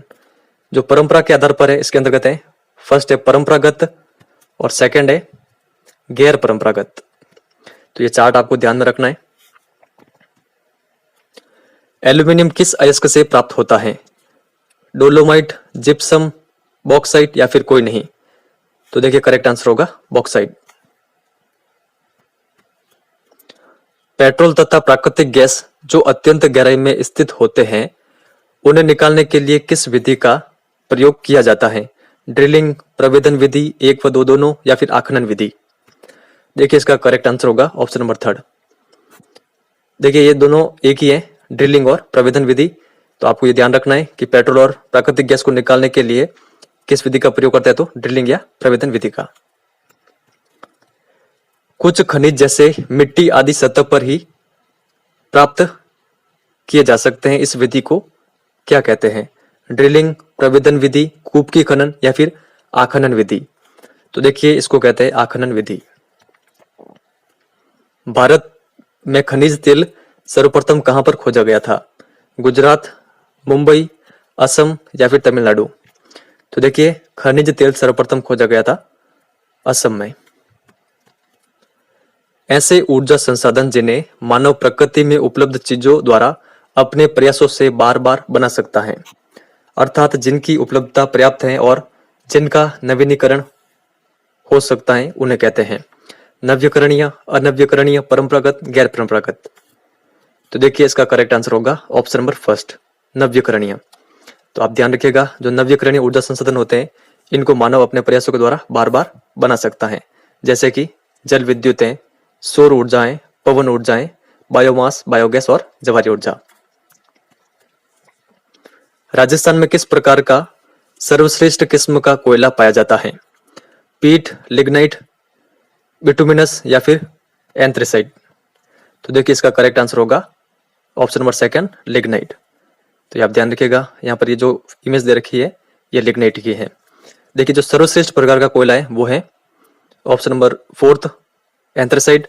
सेकंड नंबर जो सर्वश्रेष्ठ कोयला है वो है बिटुमिनस, जो कि भारत में अधिक पाया जाता है। राजस्थान में अधिक पाया जाता है लिग्नाइट, जो कि 3rd नंबर पर अधिक सर्वश्रेष्ठ है, और 4th नंबर पर है जो कि सबसे घटिया किस्म का है, पीट। ये भी आपको ध्यान रखना है। भारत में यूरेनियम प्रमुख रूप से किन जिलों में पाया जाता है? झारखंड, राजस्थान, छत्तीसगढ़, झारखंड, उत्तर प्रदेश, मध्य प्रदेश, बिहार, गुजरात? तो देखिए भारत में जो यूरेनियम है, यूरेनियम प्रमुख रूप से पाया जाता है झारखंड और राजस्थान में। केरल की मोनोजोइट मिट्टी में कौन सा रेडियो एक्टिव खनिज पाया जाता है? यह प्रश्न काफी अधिक इंपॉर्टेंट है। देखिए केरल की मोनोजोइट मिट्टी में जो रेडियो सक्रिय खनिज है वो है थोरियम। तो यहाँ पर ऑप्शन नंबर 1 इसका करेक्ट आंसर होगा। और थोरियम और कहाँ कहाँ पर देखने को मिलता है? तो देखिए मैप में देखिए यहाँ पर इन क्षेत्रों में, जो पूर्वी घाट है, पूर्वी घाट में। ऐसे ऊर्जा संसाधन जिन्हें मानव अपने जीवन में कभी भी पुनः नहीं बना सकते कहलाते हैं नव्यकरणीय, अनव्यकरणीय, परंपरागत या फिर गैर परंपरागत? देखिए इसका करेक्ट आंसर होगा ऑप्शन नंबर 2, अनव्यकरणीय ऊर्जा संसाधन। इनको मानव अपने जीवन में कभी भी पुनः नहीं बना सकते, जैसे कि कोयला है, खनिज तेल है, प्राकृतिक गैस है, यूरेनियम और थोरियम। ऐसे ऊर्जा संसाधन जिनका उपयोग हम प्राचीन समय से ही कर रहे हैं क्या कहलाते हैं? तो देखिए इसका करेक्ट आंसर होगा ऑप्शन नंबर 3, जो परंपरागत ऊर्जा संसाधन है इनका प्रयोग हम प्राचीन समय से ही कर रहे हैं, जैसे कि कोयला, खनिज तेल, प्राकृतिक गैस और जल विद्युत। ऐसे ऊर्जा संसाधन जिनका विकास पिछले कुछ दशकों में ही हुआ है या वर्तमान में उनका विकास किया जा रहा है, उन्हें कहते हैं नव्यकरणीय, अनव्यकरणीय, परंपरागत या फिर गैर परंपरागत? तो देखिए इसका करेक्ट आंसर होगा गैर परंपरागत। जो गैर परंपरागत ऊर्जा संसाधन है इनका या तो कुछ दशकों में विकास हुआ है या फिर वर्तमान में इनका विकास हो रहा है। तो इसके अंतर्गत कौन कौन से आते हैं? गैर परंपरागत के अंतर्गत सौर ऊर्जा है, पवन ऊर्जा है, बायोगैस, बायोमास, परमाणु ऊर्जा और जवारी ऊर्जा। तो सारा आप कंट्रोस्टली ध्यान रखिएगा।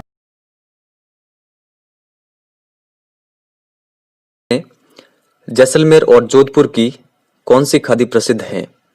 तो मैं आपको डायरेक्टली आंसर बताऊंगा ताकि वीडियो अधिक लंबा ना बने। तो देखिए इसका करेक्ट आंसर होगा ऑप्शन नंबर फर्स्ट, जो मेरिनो खादी है वो प्रसिद्ध है जैसलमेर और जोधपुर की। तो लोकेशन भी देख लीजिए आप, यहाँ पर है जैसलमेर और यहाँ पर है जोधपुर। राजस्थान का प्रथम वस्त्र उद्योग स्थापित हुआ था, तो कहां पर स्थापित हुआ था? देखिए ये प्रश्न आया था रीट एग्जाम 2018 में। तो यहाँ पर इसका करेक्ट आंसर होगा ऑप्शन नंबर फोर्थ, ब्यावर में। ब्यावर की आप लोकेशन देख लीजिए, यहाँ पर है अजमेर में ब्यावर। कुटीर और लघु उद्योगों के विकास के लिए प्रयासरत हैं। तो देखिए कुटीर और लघु उद्योग के विकास के लिए प्रयासरत है राजस्थान लघु उद्योग निगम। राजस्थान का सबसे प्राचीन उद्योग कौन सा है? तो देखिए राजस्थान का जो सबसे प्राचीन उद्योग है वो है सूती वस्त्र उद्योग। तो यहाँ पर ऑप्शन नंबर थर्ड इसका करेक्ट आंसर होगा। उद्योग और केंद्र के संबंध में सही सुमेलित नहीं है। संगमरमर, बांसवाड़ा, लाल पत्थर धौलपुर, पीला पत्थर जैसलमेर, ग्रेनाइट टोंक या फिर कोई नहीं। तो देखिए इसका करेक्ट आंसर होगा जो ग्रेनाइट है ये टोंक का प्रसिद्ध नहीं है। राजस्थान की वस्त्र नगरी व राजस्थान का मैनचेस्टर कहलाता है, तो ये कौन सा जिला कहलाता है? अगर आप लोकेशन जानते हैं कि यहाँ पर कौन सा जिला है तो आप इस क्वेश्चन का आंसर आसानी से बता सकते हैं। देखिए इसका सही आंसर क्या होगा मैं आपको बता देता हूँ। देखिए जयपुर कहाँ पर है इस मैप में? देखिए जयपुर है यहाँ पर, तो जयपुर तो होगा नहीं। जोधपुर कहाँ पर है? जोधपुर है यहाँ पर, ये रहा। अलवर कहाँ पर है? अलवर ये रहा। तो पीछे बच रहा है भीलवाड़ा, तो ऑप्शन नंबर फोर्थ इसका करेक्ट आंसर होगा। तो भीलवाड़ा की लोकेशन आपको ये ध्यान रखनी है। राजस्थान के कौन से जिले सिले सिलाए वस्त्र की दृष्टि से प्रमुख हैं? तो देखिए इसका करेक्ट आंसर होगा ऑप्शन नंबर सेकंड, जो जयपुर और जोधपुर है ये सिले सिलाए वस्त्र की दृष्टि से प्रमुख है। तो जयपुर कहां पर है? जयपुर ये रहा और जोधपुर यहां पर।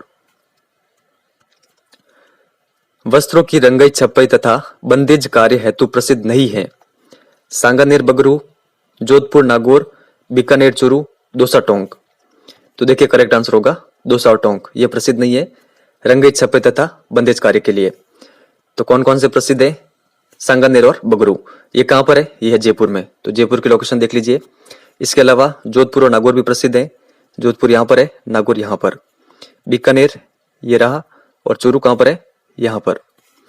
तो लोकेशन में भी आप ध्यान रखिएगा कि कौन सा जिला कहां पर है।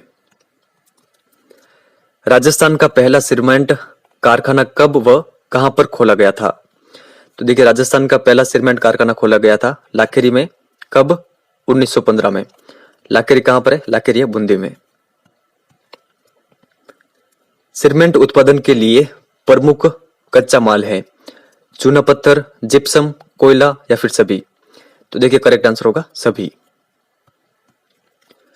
कच्चे माल की उपलब्धता के कारण कौन सा जिला सीमेंट उत्पादन के लिए आदर्श माना जाता है? तो कौन सा जिला आदर्श माना जाता है? तो देखिए करेक्ट आंसर होगा ऑप्शन नंबर थर्ड, चित्तौड़गढ़। तो ये आप ध्यान रखिएगा, चित्तौड़गढ़ की लोकेशन देख लीजिए, यहाँ पर ये चित्तौड़गढ़। देखिए चित्तौड़गढ़ दो भागों में बटा हुआ है और इसको दो भागों में कौन बांटता है? तो भीलवाड़ा। राजस्थान की पहली शक्कर मिल कब और कहां पर स्थापित की गई थी? तो देखिए राजस्थान की पहली शक्कर मिल स्थापित की गई थी भोपाल सागर में 1932 में। तो यहाँ पर ऑप्शन नंबर थर्ड इसका करेक्ट आंसर होगा। भोपाल सागर कहां पर है? भोपाल सागर है चित्तौड़गढ़ में। राजस्थान का सबसे बड़ा सेज कहां पर स्थापित किया गया? तो देखिए राजस्थान का सबसे बड़ा सेज स्थापित किया गया है सीतापुरा जयपुर में। सेज की फुल फॉर्म क्या होती है? स्पेसिफिक इकोनॉमिक जोन, ये भी आप ध्यान रखिएगा। हिंदुस्तान जिंक लिमिटेड कहां पर स्थित है? तो देखिए हिंदुस्तान जिंक लिमिटेड स्थित है उदयपुर में। यहाँ पर ऑप्शन नंबर थर्ड इसका करेक्ट आंसर होगा। तो यहाँ पर आप लोकेशन देख लीजिए, यहाँ पर है उदयपुर। खेतड़ी कॉपर कॉम्प्लेक्स कहां पर स्थित है? तो देखिए खेतड़ी कॉपर कॉम्प्लेक्स स्थित है झुंझुनू में। किस उद्योग को मौसमी उद्योग कहा जाता है? तो देखिए मौसमी उद्योग कहा जाता है शक्कर उद्योग को। तो ये आप ध्यान रखिएगा, ऑप्शन नंबर फोर्थ इसका करेक्ट आंसर होगा। निम्नलिखित में से कौन सा उद्योग खनिज आधारित है? तो कौन सा है आप बताएं? सूती वस्त्र उद्योग, सीमेंट उद्योग, चमड़ा उद्योग या फिर शक्कर उद्योग। देखिए करेक्ट आंसर होगा जो सीमेंट उद्योग है ये खनिज आधारित है। सरसों की तेल घानी के लिए प्रसिद्ध जिला है? अलवर, भरतपुर, सवाई माधोपुर, जयपुर या फिर सभी? देखिए करेक्ट आंसर होगा सभी। ये चारों जिले प्रसिद्ध हैं सरसों की तेल की घानी के लिए। लोकेशन में देख लीजिए, यहाँ पर ये रहा अलवर, यहाँ पर यह है भरतपुर, और सवाई माधोपुर कहाँ पर है? यहाँ पर। और जयपुर कहाँ पर है? ये रहा। तो चारों पास में ही है। तो आप चारों जिलों के नाम ध्यान रखने आपको। ये किसके लिए प्रसिद्ध है? सरसों की तेल की घानी के लिए। बरड़ी ऊनी खादी के लिए प्रसिद्ध जिला कौन सा है? तो देखिए ये जिला है जैसलमेर। तिल्ली की खल एवं तेल से संबंधित औद्योगिक इकाइयां कहां पर कार्यरत हैं? कोटा, बूंदी, पाली, बारा या फिर सभी? देखिए इसका करेक्ट आंसर होगा सभी। तो लोकेशन में देख लीजिए, कोटा यहाँ पर रहा, बूंदी ये रहा, बारा यहाँ पर है और पाली है यहाँ पर। तो ये आप ध्यान रखिएगा, यहाँ पर कौन सी औद्योगिक इकाइयां कार्यरत है? तिल्ली की खल और तेल से संबंधित। डोरिया साड़ी कहाँ की प्रसिद्ध है? देखिए डोरिया साड़ी प्रसिद्ध है कोटा की। तो ये आपको ध्यान रखना है। अजमेर में किसके तेल की खल से संबंधित औद्योगिक इकाइयां प्रसिद्ध हैं? तो देखिए इसका करेक्ट आंसर होगा मूंगफली। यहाँ पर ऑप्शन नंबर फर्स्ट इसका करेक्ट आंसर है। अजमेर की लोकेशन देख लीजिए, यहाँ पर ये रहा। कहां पर गन्ने के रस से गुड़ और खांडसारी का निर्माण किया जाता है? कोटा, बूंदी, भीलवाड़ा, उदयपुर या फिर सभी? तो देखिए इसका करेक्ट आंसर होगा सभी। तो इन सभी को लोकेशन में देख लीजिए। देखिए कोटा यहाँ पर रहा और बूंदी यहाँ पर है, भीलवाड़ा इसके पास में बूंदी के, और नीचे ये रहा उदयपुर। तो आप ये ध्यान रखिएगा, इन चारों जिलों के नाम। यहाँ पर गन्ने के रस से गुड़ और खांडसारी का निर्माण किया जाता है। सोने चांदी के आभूषणों एवं रत्नों के लिए विश्वविख्यात केंद्र जौहरी बाजार कहां पर स्थित है? तो देखिए जौहरी बाजार है जयपुर में। राजस्थान में सूती वस्त्र की पहली मिल कब व कहां स्थापित की गई थी? तो देखिए इसका करेक्ट आंसर होगा, सूती वस्त्र की पहली मिल स्थापित की गई थी ब्यावर में 1889 में। भारत में सर्वप्रथम सीमेंट बनाने का प्रयास कब व कहां पर किया गया? तो देखिए भारत में सर्वप्रथम सीमेंट बनाने का प्रयास किया गया था मद्रास में 1904 में। वन आधारित उद्योग से संबंधित नहीं है? औषधि उद्योग, मत्स्य तेल उद्योग, कागज उद्योग या फिर फर्नीचर उद्योग? तो देखिए करेक्ट आंसर होगा वन आधारित उद्योग से संबंधित नहीं है, मत्स्य तेल उद्योग। असत्य कथन है। सूती वस्त्रों का सर्वाधिक उत्पादन महाराष्ट्र और गुजरात में होता है। मुंबई को सूती वस्त्रों की राजधानी कहा जाता है। ढाका की मलमल, मसूलीपट्टनम की छेंट, कालीकट के केलिको सूती वस्त्र विश्वविख्यात है। बुरहानपुर, सूरत, वडोदरा की सुनहरी जरी के काम आने वाली सूती वस्त्र विश्वविख्यात है या फिर कोई नहीं? देखिए इसका करेक्ट आंसर होगा, यहाँ पर कोई भी कथन असत्य नहीं है। तो फिफ्थ नंबर सही होगा। तो चारों कथन सत्य हैं। चारों कथनों के जो फैक्ट दे रखे हैं वो आपको कंटिन्यूअसली ध्यान रखने हैं। सर्वाधिक उत्पादन कहां पर होता है? महाराष्ट्र और गुजरात में। और सूती वस्त्रों की राजधानी किसको कहते हैं? मुंबई को। मलमल कहाँ की प्रसिद्ध है? ढाका की। छेंट मसूलीपट्टनम, और जो कैलिको सूती वस्त्र है कालीकट के। बुरहानपुर, सूरत और जो वडोदरा है, इनकी जो सुनहरी जरी है वो विश्वविख्यात है। तो आप ध्यान रखिएगा। किस उद्योग को आधारभूत उद्योग कहा जाता है? देखिए प्रश्न कई बार कई एग्जाम आया हुआ है। तो इसका करेक्ट आंसर होगा लौह इस्पात उद्योग। आकार के आधार पर उद्योग कितने प्रकार के होते हैं? तो देखिए आकार के आधार पर उद्योग होते हैं 3 प्रकार के। फर्स्ट नंबर ऑप्शन इसका करेक्ट आंसर होगा। छोटे पैमाने के उद्योग जिसका नाम है लघु उद्योग, बड़े पैमाने के उद्योग जिन्हें हम वृहत उद्योग भी कहते हैं, ग्रामीण तथा कुटीर उद्योग। तो ये आप ये ध्यान रखिएगा। उद्योग को व्यवसाय की किस श्रेणी में रखते हैं? देखिए उद्योग को व्यवसाय की द्वितीयक श्रेणी में रखते हैं। कृषि को किस श्रेणी में रखते हैं? कृषि को रखते हैं प्राथमिक श्रेणी में। कौन सी योजना विद्यालय स्तर से ही विभिन्न क्षेत्रों में व्यावसायिक शिक्षा का पाठ्यक्रम लागू करने के लिए बनाई गई? तो ये योजना कौन सी है? देखिए ये योजना है कौशल विकास योजना। जो व्यक्ति अपने परिवार की सहायता से अपने घर पर छोटे पैमाने पर उद्योग कार्य करता है कहलाता है। तो ये उद्योग क्या कहलाता है? देखिए ये उद्योग कहलाता है कुटीर उद्योग। स्वामित्व के आधार पर उद्योग कितने प्रकार के होते हैं? तो स्वामित्व के आधार पर उद्योग होते हैं 4 प्रकार के। निजी उद्योग, सरकारी उद्योग, सहकारी उद्योग और सम्मिलित उद्योग, सम्मिलित या संयुक्त उद्योग। तो ये आप ध्यान रखिएगा। संचार और व्यापार को व्यवसाय की किस श्रेणी में रखते हैं? प्राथमिक, द्वितीयक, तृतीयक या फिर कोई नहीं? तो देखिए करेक्ट आंसर होगा तृतीयक श्रेणी में रखते हैं। लघु उद्योग में सम्मिलित कितने श्रमिक छोटे कारखानों में उत्पादन का कार्य करते हैं? तो देखिए लघु उद्योग में कितने श्रमिक होते हैं? लगभग देखिए ये होते हैं 10 से लगाकर 100 के मध्य। सही सुमेलित हैं। सार्वजनिक क्षेत्र के उद्योग Hindustan aeronautics limited, Hindustan copper limited. Second है संयुक्त क्षेत्र उद्योग मारुति उद्योग लिमिटेड। सहकारी क्षेत्र उद्योग आनंद मिल्क यूनियन लिमिटेड और सरस डेयरी सहकारी उपक्रम या फिर सभी। तो देखिए इसका करेक्ट आंसर होगा सभी कथन यहाँ पर सही सुमेलित हैं। देखिए जो सार्वजनिक क्षेत्र के उद्योग है उनके यहाँ पर 2 उदाहरण दे रखे हैं, आप ध्यान रखिएगा। मारुति उद्योग लिमिटेड किस प्रकार का उद्योग है? संयुक्त क्षेत्र उद्योग। और सहकारी क्षेत्र उद्योग के उदाहरण कौन कौन से हैं? ये दोनों।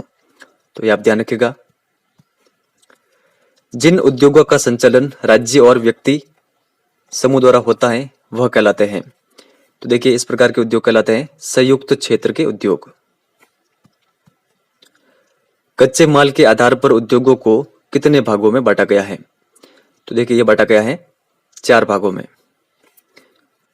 तो कौन कौन से? कृषि आधारित उद्योग, समुद्र आधारित उद्योग, खनिज आधारित उद्योग और वन आधारित उद्योग। सरकार द्वारा संचालित हथकरघा उद्योग के विकास के लिए कौन सा कार्यक्रम बुनकरों को सहायता प्रदान करता है? देखिए मोस्ट इंपोर्टेंट प्रश्न है।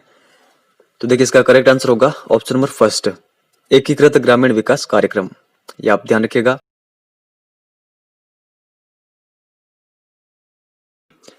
राजस्थान में 6 वर्ष से कम आयु वर्ग के बच्चों का लिंगानुपात कितना है? 928, 941, 888, 862। देखिए इसका करेक्ट आंसर होगा ऑप्शन नंबर थर्ड, 888 प्रति 1000 पुरुषों पर महिलाओं की संख्या। ये रहा था जो 2011 में जनगणना हुई थी, उसमें 6 वर्ष से कम आयु वर्ग के बच्चों का लिंगानुपात। तो ये आप ध्यान रखिएगा। किसी भी क्षेत्र का सबसे महत्वपूर्ण संसाधन होता है खनिज, मिट्टी, उद्योग या फिर जनसंख्या। देखिए इसका करेक्ट आंसर होगा जनसंख्या। भारत की पहली जनगणना कब व किसके काल में हुई थी? तो देखिए भारत की पहली जनगणना हुई थी लॉर्ड मेयो के काल में। कब? 1872 में। तो ये आप ध्यान रखिएगा। भारत में नियमित रूप से जनगणना की शुरुआत कब व किसके समय शुरू हुई थी? तो देखिए भारत में नियमित रूप से जो जनगणना शुरू हुई थी वो हुई थी लॉर्ड रिपन के काल में 1881 में। राजस्थान में जनसंख्या घनत्व कितना है? तो राजस्थान का जनसंख्या घनत्व कितना है? देखिए यह है 200 व्यक्ति प्रति वर्ग किलोमीटर। ये आप ध्यान रखिएगा। राजस्थान के पूर्वी समतल मैदानी क्षेत्र में जनघनत्व पाया जाता है। तो आप बताइए इसका करेक्ट आंसर क्या होगा? देखिए सामान्यतः जो राजस्थान का जनसंख्या घनत्व है वो है 200 व्यक्ति प्रति वर्ग किलोमीटर। और जो देखिए जो पूर्वी समतल मैदानी क्षेत्र है ये राजस्थान के सबसे सघन बसे हुए क्षेत्र हैं। तो इनका जो जनसंख्या घनत्व है वो है 332 व्यक्ति प्रति वर्ग किलोमीटर। ये आप ध्यान रखिएगा। राजस्थान की जनसंख्या का कितने प्रतिशत भाग अकेले जयपुर में रहता है? 5%, लगभग 10%, लगभग 15% या फिर लगभग 23%। देखिए इसका करेक्ट आंसर होगा लगभग 10%। प्रत्येक 10 वर्षों के अंतराल पर जनगणना का कार्य किया जाता है। तो किसके द्वारा जनगणना का कार्य किया जाता है प्रत्येक 10 वर्षों के अंतराल पर? देखिए इसका करेक्ट आंसर होगा भारतीय जनगणना विभाग के द्वारा। सन 2011 की जनगणना के अनुसार भारत की कुल जनसंख्या का कितने प्रतिशत भाग राजस्थान में निवास करता है? तो देखिए इसका करेक्ट आंसर होगा ऑप्शन नंबर फोर्थ, लगभग 5.7%। राजस्थान की ग्रामीण आबादी कितने प्रतिशत है? तो कितने आप बताएं। देखिए इसका करेक्ट आंसर होगा लगभग 75%।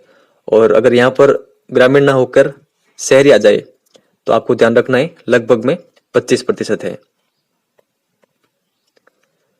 2001-2011 के दौरान सर्वाधिक जनसंख्या वृद्धि वाले जिले कौन से हैं?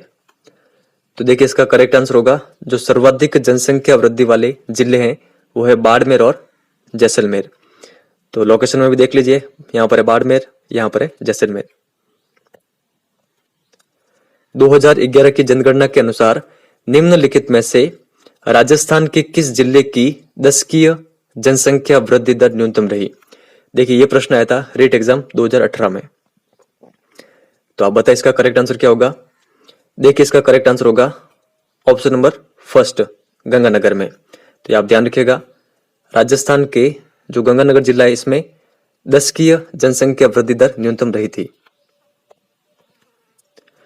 2011 की जनगणना के अनुसार भारत में पुरुष साक्षरता दर कितनी है? और ये सेकंड क्वेश्चन है जो कि 2018 में आया था। तो देखिए इसका करेक्ट आंसर होगा 82.14%। यहाँ पर ऑप्शन नंबर फर्स्ट इसका करेक्ट आंसर होगा।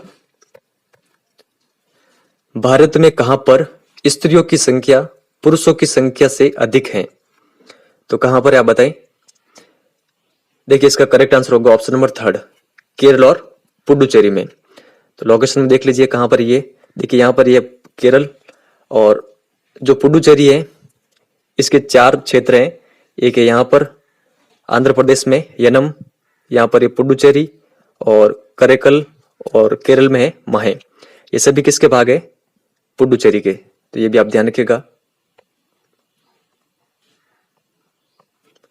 2011 की जनगणना के अनुसार राजस्थान में लिंगानुपात कितना है?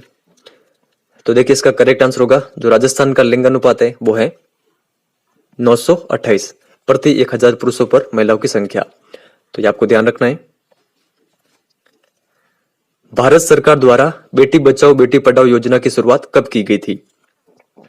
देखिए इसका करेक्ट आंसर होगा जनवरी 2015 में। राजस्थान में सर्वाधिक साक्षरता वाला जिला कौन सा है? जयपुर, झुंझुनू, कोटा या फिर सीकर? देखिए इसका करेक्ट आंसर होगा ऑप्शन नंबर थर्ड। तो कोटा कहां पर लोकेशन में देख लीजिए, यहां पर ये। 2011 की जनगणना के अनुसार राजस्थान की कुल साक्षरता दर कितनी है? तो देखिए इसका करेक्ट आंसर होगा जो राजस्थान की कुल साक्षरता दर है वो है 66.10%। 2011 में राजस्थान की पुरुष साक्षरता दर कितनी रही थी? तो देखिए इसका करेक्ट आंसर होगा राजस्थान की पुरुष साक्षरता दर रही थी 79.2%। तो ये आप ध्यान रखिएगा। 2011 में राजस्थान की महिला साक्षरता दर कितनी रही थी? तो देखिए महिला साक्षरता दर रही थी 52.1%। तो आप ये सारे ध्यान रखिएगा। जो ऊपर वाला फैक्ट है ये आपको ध्यान रखना है, ये है राजस्थान की कुल साक्षरता दर। जो सेकंड वाला दे रखा है ये राजस्थान की पुरुष साक्षरता दर, और जो फोर्थ नंबर पर है वो है राजस्थान की महिला साक्षरता दर। राजस्थान में सबसे कम साक्षरता वाला जिला कौन सा है? तो देखिए सबसे कम साक्षरता वाला जिला है जालोर।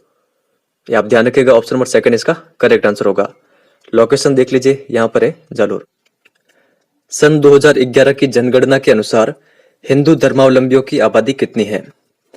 तो देखिए करेक्ट आंसर होगा जो हिंदू धर्मावलंबियों की आबादी है वो है 88.5%। और अगर आपसे एग्जाम में ये पूछ लिया जाए कि मुस्लिम धर्मावलंबियों की आबादी कितनी है तो वो है 9.1%। तो दोनों फैक्ट आप ध्यान रखिएगा। राजस्थान में सर्वाधिक पुरुष एवं महिला साक्षरता क्रमशः किन जिलों में है? देखिए प्रश्न काफी अधिक इंपॉर्टेंट है, तो आपको ये सेल्फ अटेम्प्ट जरूर करना है। आपको इसका जो भी आंसर लगता हो कमेंट सेक्शन में आप इस प्रकार लिखिएगा 23, और आपको इसका जो भी आंसर लगता हो। तो देखिए अब मैं आपको इसका आंसर बताता हूं। जो राजस्थान में सर्वाधिक पुरुष साक्षरता वाला जिला है वो है झुंझुनू, और जो सर्वाधिक महिला साक्षरता वाला जिला है वो है कोटा। तो आप लोकेशन भी देख लीजिए, यहां पर रहा झुंझुनू और यहां पर है कोटा। राजस्थान में न्यूनतम पुरुष व महिला साक्षरता क्रमशः किन जिलों में है। यह प्रश्न भी इंपॉर्टेंट है, तो इसको भी आप सेल्फ अटेम्प्ट जरूर करिएगा। तो देखिए इसका करेक्ट आंसर होगा, जो न्यूनतम पुरुष साक्षरता वाला जिला है वो है प्रतापगढ़, और जो न्यूनतम महिला साक्षरता वाला जिला है वो है जालोर। तो लोकेशन भी देख लीजिए, यहाँ पर है प्रतापगढ़ और यहाँ पर है जालोर। राजस्थान में जनजातीय आबादी का प्रारंभ किस जिले से माना जाता है। तो देखिए इसका करेक्ट आंसर होगा सिरोही जिले से। तो लोकेशन देख लीजिए, यहाँ पर है सिरोही। राजस्थान की सबसे प्राचीन जनजाति कौन सी है। तो देखिए करेक्ट आंसर होगा, जो भील जनजाति है ये राजस्थान की सबसे प्राचीन जनजाति है। राजस्थान में सर्वाधिक जनसंख्या किस जनजाति की है। तो देखिए करेक्ट आंसर होगा, जो सर्वाधिक जनसंख्या वाली जनजाति है वो है मीणा। 2011 में राजस्थान की जनसंख्या वृद्धि दर कितनी रही। देखिए प्रश्न काफी अधिक इंपॉर्टेंट है। जो राजस्थान की जनसंख्या वृद्धि रही थी, ये रही थी 21.3%। तो ये आप कंटेक्स्टली ध्यान रखिएगा। 2011 की जनगणना के अनुसार राजस्थान में सर्वाधिक जनसंख्या घनत्व किस जिले में रहा है। तो किस जिले में रहा है, देखिए ये रहा है जयपुर में। तो ये आपको ध्यान रखना है। लोकेशन देख लीजिए, यहां पर है जयपुर। सहरिया शब्द की उत्पत्ति किस शब्द से हुई है। तो देखिए करेक्ट आंसर होगा, जो शहर शब्द है इससे उत्पत्ति हुई है सहरिया शब्द की। और जो ये शहर है इसका अर्थ क्या होता है, वन में निवास करने वाले लोग। राजस्थान के किस जिले में सर्वाधिक सहरिया जनजाति पाई जाती है। शाहबाज किशनगंज 12 में, खेरवाड़ा उदयपुर, खेतड़ी झुंझुनू, जामरकोटड़ा उदयपुर। तो देखिए करेक्ट आंसर होगा, जो सहरिया जनजाति पाई जाती है सर्वाधिक रूप से वो पाई जाती है शाहबाज और किशनगंज में, जो कि 12 में है। तो 12 की आप लोकेशन देख लीजिए, यहां पर है ये। 2011 की जनगणना के अनुसार राजस्थान में सबसे कम जनसंख्या घनत्व रहा है। तो देखिए सबसे कम जनसंख्या घनत्व रहा है जैसलमेर का। राजस्थान में सर्वाधिक लिंगानुपात वाले जिले कौन से हैं। तो ये प्रश्न भी काफी अधिक इंपॉर्टेंट है, आप इसको भी जरूर सेल्फ अटेम्प्ट करें। तो देखिए इसका जो करेक्ट आंसर होगा, सर्वाधिक लिंगानुपात वाले जिले हैं डूंगरपुर और राजसमंद। तो डूंगरपुर कहां पर है, यहां पर आप देखिए, और राजसमंद यहां पर है। राजस्थान में सबसे कम लिंगानुपात वाले जिले हैं, तो कौन से हैं। देखिए सबसे कम लिंगानुपात वाले जिले हैं धौलपुर और जैसलमेर। तो आप ये देखिए, यहां पर जो राजस्थान का सबसे पूर्वी जिला है वो है धौलपुर, और जो सबसे पश्चिमी जिला है जैसलमेर, यहां पर सबसे कम लिंगानुपात पाया जाता है। 2011 की जनगणना के अनुसार जालोर की साक्षरता दर रही थी। तो देखिए इसका करेक्ट आंसर होगा, जो जालोर की साक्षरता दर रही थी वो रही थी 54.9%। देखिए प्रश्न मैंने इसलिए बनाया है कि राजस्थान में सबसे कम जो साक्षरता दर है वो है जालोर की। तो आपसे एग्जाम में यह प्रश्न बन सकता है कि जालोर की साक्षरता दर कितनी है। तो ये आप ध्यान रखिएगा, 54.9%। भारत सरकार ने आदिम जनजाति समूह में किसे रखा है, मीणा, भील, गरासिया या फिर सहरिया। तो करेक्ट आंसर होगा सहरिया। जनजाति और उनके प्रमुख जिलों के संबंध में सही सुमेलित हैं नायक नायकड़ा बीकानेर, गरासिया जनजाति सिरोही, भील जनजाति उदयपुर, मीणा जनजाति जयपुर या फिर सभी। देखिए इसका करेक्ट आंसर होगा सभी। तो ये जितनी भी जनजातियां हैं प्रमुख रूप से किन जिलों में रहती है ये आपको कॉन्टेक्स्टली ध्यान रखना है। लोकेशन देख लेते हैं, बीकानेर यहाँ पर है, सिरोही यहाँ पर है, उदयपुर यहाँ पर और जयपुर है यहाँ पर। राजस्थान के किस भौतिक विभाग में जनसंख्या घनत्व सबसे कम पाया जाता है। तो देखिए करेक्ट आंसर होगा मरुस्थलीय प्रदेश में। सबसे अधिक जनसंख्या घनत्व कहां पर पाया जाता है, पूर्वी मैदान में। तो ये भी फैक्ट आपको ध्यान रखना है। 2011 की जनगणना में कोटा की साक्षरता दर रही थी। देखिए राजस्थान के जिलों में सबसे अधिक साक्षरता दर कोटा की है, तो आपको ध्यान में रखनी है। जो कोटा की साक्षरता दर है वो है 76.6%। भारत की 2011 की जनगणना में जनसंख्या वृद्धि दर रही थी, तो कितनी रही थी? देखिए ये रही थी 17.6%। और कहीं कहीं पर ये 17.7 भी लिखा होता है, तो आप ये भी ध्यान रखिएगा।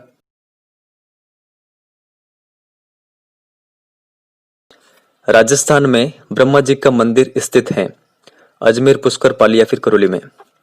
तो देखिए करेक्ट आंसर होगा option number second, Brahma ji का मंदिर स्थित है पुष्कर में। पुष्कर है अजमेर में। जयसमंद झील कौन से जिले में स्थित है? उदयपुर, चित्तौड़गढ़, बाड़मेर या फिर जालोर? तो देखिए करेक्ट आंसर होगा ऑप्शन नंबर फर्स्ट, जयसमंद झील उदयपुर में है। तो उदयपुर की आप लोकेशन देख लीजिए, यहां पर है। जयपुर शहर में मेट्रो की शुरुआत कब की गई थी? तो देखिए जो मेट्रो की शुरुआत हुई थी, ये हुई थी जून 2015 में। ये आपको ध्यान रखना है। ऑप्शन नंबर सेकंड इसका करेक्ट आंसर होगा। केवलादेव राष्ट्रीय पक्षी विहार किस जिले में स्थित है? अलवर, भरतपुर, धौलपुर या फिर करौली में? तो देखिए इसका करेक्ट आंसर होगा ऑप्शन नंबर सेकंड, भरतपुर में है। और भरतपुर कहां पर है? लोकेशन देखिए यहां पर। राजस्थान का प्रथम अंतरराष्ट्रीय हवाई अड्डा कहां पर स्थित है? जोधपुर, जयपुर, बीकानेर या फिर उदयपुर में? देखिए करेक्ट आंसर होगा प्रथम अंतरराष्ट्रीय हवाई अड्डा है राजस्थान का जयपुर। राजस्थान में प्रथम रेल कब और कहां पर चली थी? तो देखिए इसका जो करेक्ट आंसर होगा, राजस्थान में प्रथम बार रेल चली थी 1874 में बांदीकुई से आगरा फोर्ट के मध्य। राजस्थान पर्यटन विकास निगम की स्थापना कब की गई? 1955 में, 1967, 1979, 1995? देखिए राजस्थान पर्यटन विकास निगम की स्थापना की गई थी 1979 में। यह आप ध्यान रखिएगा।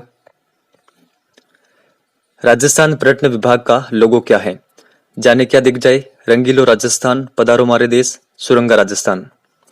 तो इसका करेक्ट आंसर होगा पधारो मारे देश। विदेशी पर्यटकों को भारत की ओर आकर्षित करने के लिए सरकार ने किस कार्यक्रम को तैयार किया है?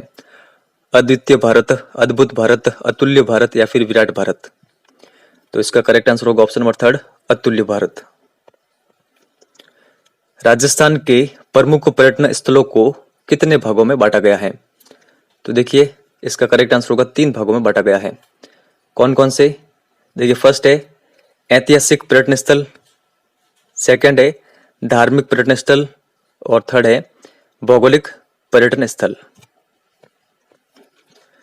पुरातात्विक पर्यटन स्थलों के संबंध में सही सुमेलित नहीं है। देखिए यहां से आपके 4 प्रश्न रेडी होंगे, तो आप बताएं यहाँ पर कौन सा सही सुमेलित नहीं है? पीलीबंगा, हनुमानगढ़, आहड़, उदयपुर, बैराट, जयपुर, गणेश्वर, झुंझुनू? तो देखिए इसका करेक्ट आंसर होगा ऑप्शन नंबर फोर्थ, जो गणेश्वर पुरातात्विक स्थल है ये झुंझुनू में नहीं है। तो ये कहां पर है? यह है सीकर जिले में। तो सभी की हम लोकेशन देखते हैं अभी। हनुमानगढ़ कहां पर है? यहाँ पर। उदयपुर यहाँ पर है, जयपुर यहाँ पर, और झुंझुनू भी देख लेते हैं। यहाँ पर झुंझुनू और सीकर है जस्ट झुंझुनू के नीचे। निम्न में से कौन सा पर्यटन स्थल जयपुर में नहीं है? हवा महल, कीर्ति स्तंभ, आमेर का किला, जंतर मंतर? तो देखिए करेक्ट आंसर होगा ऑप्शन नंबर सेकंड, कीर्ति स्तंभ चित्तौड़गढ़ किले में है, ना कि जयपुर में। तो जयपुर में क्या क्या है ये आपको ध्यान में रखना है। कौन सी झील उदयपुर में नहीं है? फतेह सागर झील, पिछोला झील, उदय सागर झील या फिर नक्की झील? तो देखिए इसका करेक्ट आंसर होगा जो नक्की झील है ये उदयपुर में नहीं है। तो उदयपुर में कौन कौन सी झीलें हैं ये आपको ध्यान रखना है। और जो जयसमंद झील है वो भी उदयपुर में ही है, तो वो भी आप ध्यान रखिएगा।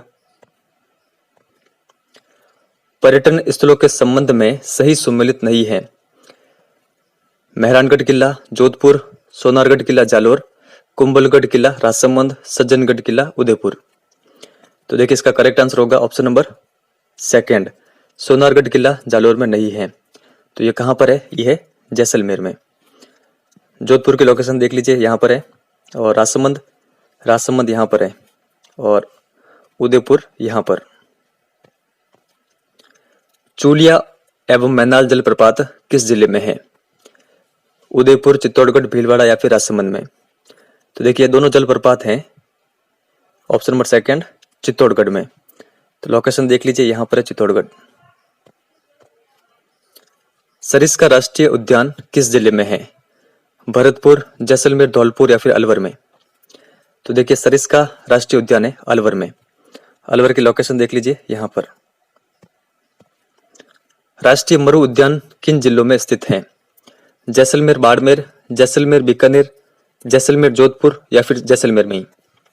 तो करेक्ट आंसर होगा राष्ट्रीय मरु उद्यान है जैसलमेर और बाड़मेर में। तो यहाँ पर आप देखिए, यहाँ पर है, यहाँ पर जैसलमेर का भाग और कुछ भाग है बाड़मेर का। चंबल अभ्यारण्य में किन जीवों को संरक्षण मिला है? शेर, हाथी, हिरणकछुआ, घड़ियाल, मगरमच्छ या फिर साइबेरियन क्रेन को? तो देखिए करेक्ट आंसर होगा जो चंबल अभ्यारण्य है इसमें घड़ियाल और मगरमच्छ जीवों को संरक्षण मिला हुआ है। तो थर्ड नंबर ऑप्शन यहाँ पर करेक्ट होगा। कौन सा सही सुमेलित नहीं है? ख्वाजा मोइनुद्दीन चिश्ती की दरगाह अजमेर, रामदेवरा जैसलमेर, कोलायत बीकानेर, एकलिंग जी का मंदिर भीलवाड़ा?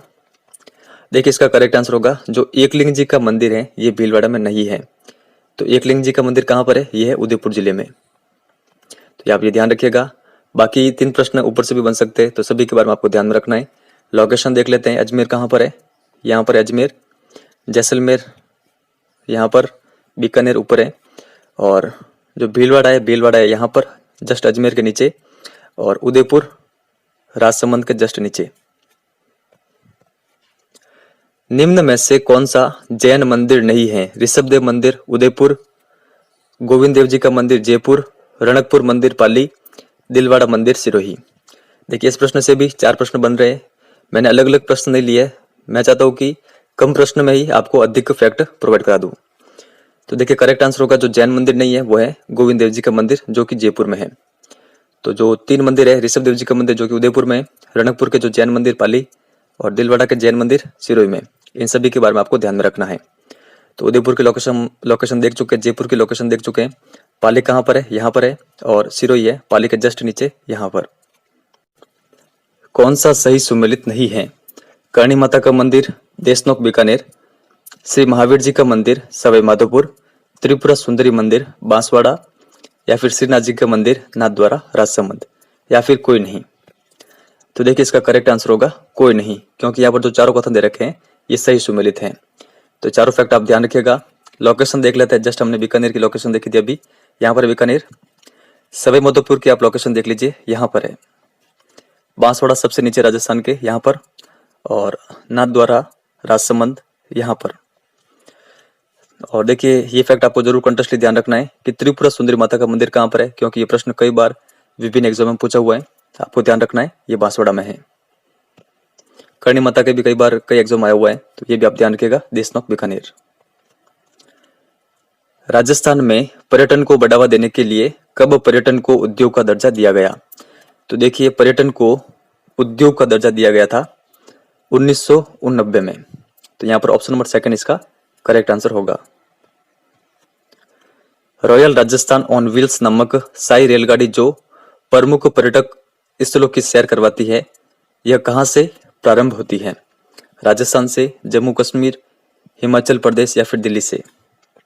देखिए इसका करेक्ट आंसर होगा ये प्रारंभ होती है दिल्ली से। किसी भी क्षेत्र की रक्तवाहिनियां किसे कहा जाता है? पर्यटन को, परिवहन को, संचार या फिर कोई नहीं? तो करेक्ट आंसर होगा जो परिवहन है उसको कहा जाता है किसी भी क्षेत्र की रक्तवाहिनियां। और एक फैक्ट आप ये भी ध्यान रखिएगा कि परिवहन को आर्थिक और सामाजिक व्यवस्था की जीवन रेखा भी कहते हैं। राजस्थान का सबसे व्यस्तम एवं महत्वपूर्ण राष्ट्रीय राजमार्ग कौन सा है? तो ये कौन सा है आप बताएं। देखिए इसका पुराना नाम है NH8 और NH8 का नया नाम क्या है? NH48। तो ये भी आप ध्यान रखिएगा। राजस्थान में सर्वाधिक लंबाई वाला राष्ट्रीय राजमार्ग कौन सा है? NH15, NH8, NH14 या फिर NH110? तो देखिए करेक्ट आंसर होगा जो NH15 है ये राजस्थान में सर्वाधिक लंबाई वाला राष्ट्रीय राजमार्ग है, और इसका नया नाम क्या है? NH11। तो ये भी आप ध्यान रखिएगा। भारतमाला परियोजना के अंतर्गत लगभग कितने किलोमीटर का हिस्सा राजस्थान के सीमावर्ती भाग से होकर गुजरेगा? तो देखिए ये गुजरेगा 1500 किलोमीटर। भारत में पहली रेल कब व कहां से चली थी? तो देखिए इसका करेक्ट आंसर होगा, भारत में पहली बार रेल चली थी 1853 में मुंबई और ठाणे के बीच में। तो यहां पर ऑप्शन नंबर 4 इसका करेक्ट आंसर होगा। राजस्थान का रेल परिवहन भारत के किस रेलवे मंडल में सम्मिलित है? उत्तरी रेलवे, उत्तरी पश्चिमी रेलवे, मध्य रेलवे या फिर दक्षिणी रेलवे? तो देखिए इसका करेक्ट आंसर होगा उत्तरी पश्चिमी रेलवे। और उत्तरी पश्चिमी रेलवे का मुख्यालय कहां पर है, ये आपको जरूर ध्यान रखना है, जयपुर में। राजस्थान में रेल परिवहन का सबसे बड़ा केंद्र कौन सा है? जयपुर, जोधपुर, बीकानेर, अजमेर? तो देखिए इसका करेक्ट आंसर होगा ऑप्शन नंबर 1 जयपुर। तो लोकेशन आप सभी को पता होगी, यहां पर है जयपुर। महाराणा प्रताप हवाई अड्डा कहां स्थित है? रातानाडा जोधपुर, किशनगढ़ अजमेर, सांगानेर जयपुर, डबोक उदयपुर? देखिए करेक्ट आंसर होगा डबोक उदयपुर में है महाराणा प्रताप हवाई अड्डा। तो ये आप ध्यान रखिएगा, उदयपुर की लोकेशन यहां पर है। सैनिक एवं नागरिक महत्व का हवाई अड्डा है, तो ये कौन सा है? देखिए ये है रातानाडा हवाई अड्डा जोधपुर। माउंट आबू और नक्की झील स्थित है किस जिले में है? पाली, जालोर, सिरोही या फिर उदयपुर में? देखिए ये है सिरोही जिले में। तो यहां पर लोकेशन है सिरोही की। पुष्कर झील किस जिले में है? अलवर, भरतपुर, अजमेर या फिर नागौर? तो देखिए इसका करेक्ट आंसर होगा पुष्कर झील है अजमेर में। पर्यटन किस प्रकार का उद्योग है? तो देखिए पर्यटन एक सेवा उद्योग है, ये आपको ध्यान रखना है। यहाँ पर ऑप्शन नंबर 1 इसका करेक्ट आंसर होगा। तो इस चैप्टर के इतने प्रश्न बनते हैं और इस प्रश्न का आंसर आपको इस वीडियो के कमेंट सेक्शन में देना है। राजस्थान में न्यूनतम पुरुष साक्षरता किस जिले में है? प्रतापगढ़ में, चूरू में, जयपुर या फिर कोटा? अगर आपको इसका आंसर आता हो तो आपको कमेंट सेक्शन में लिख के जरूर बताना है।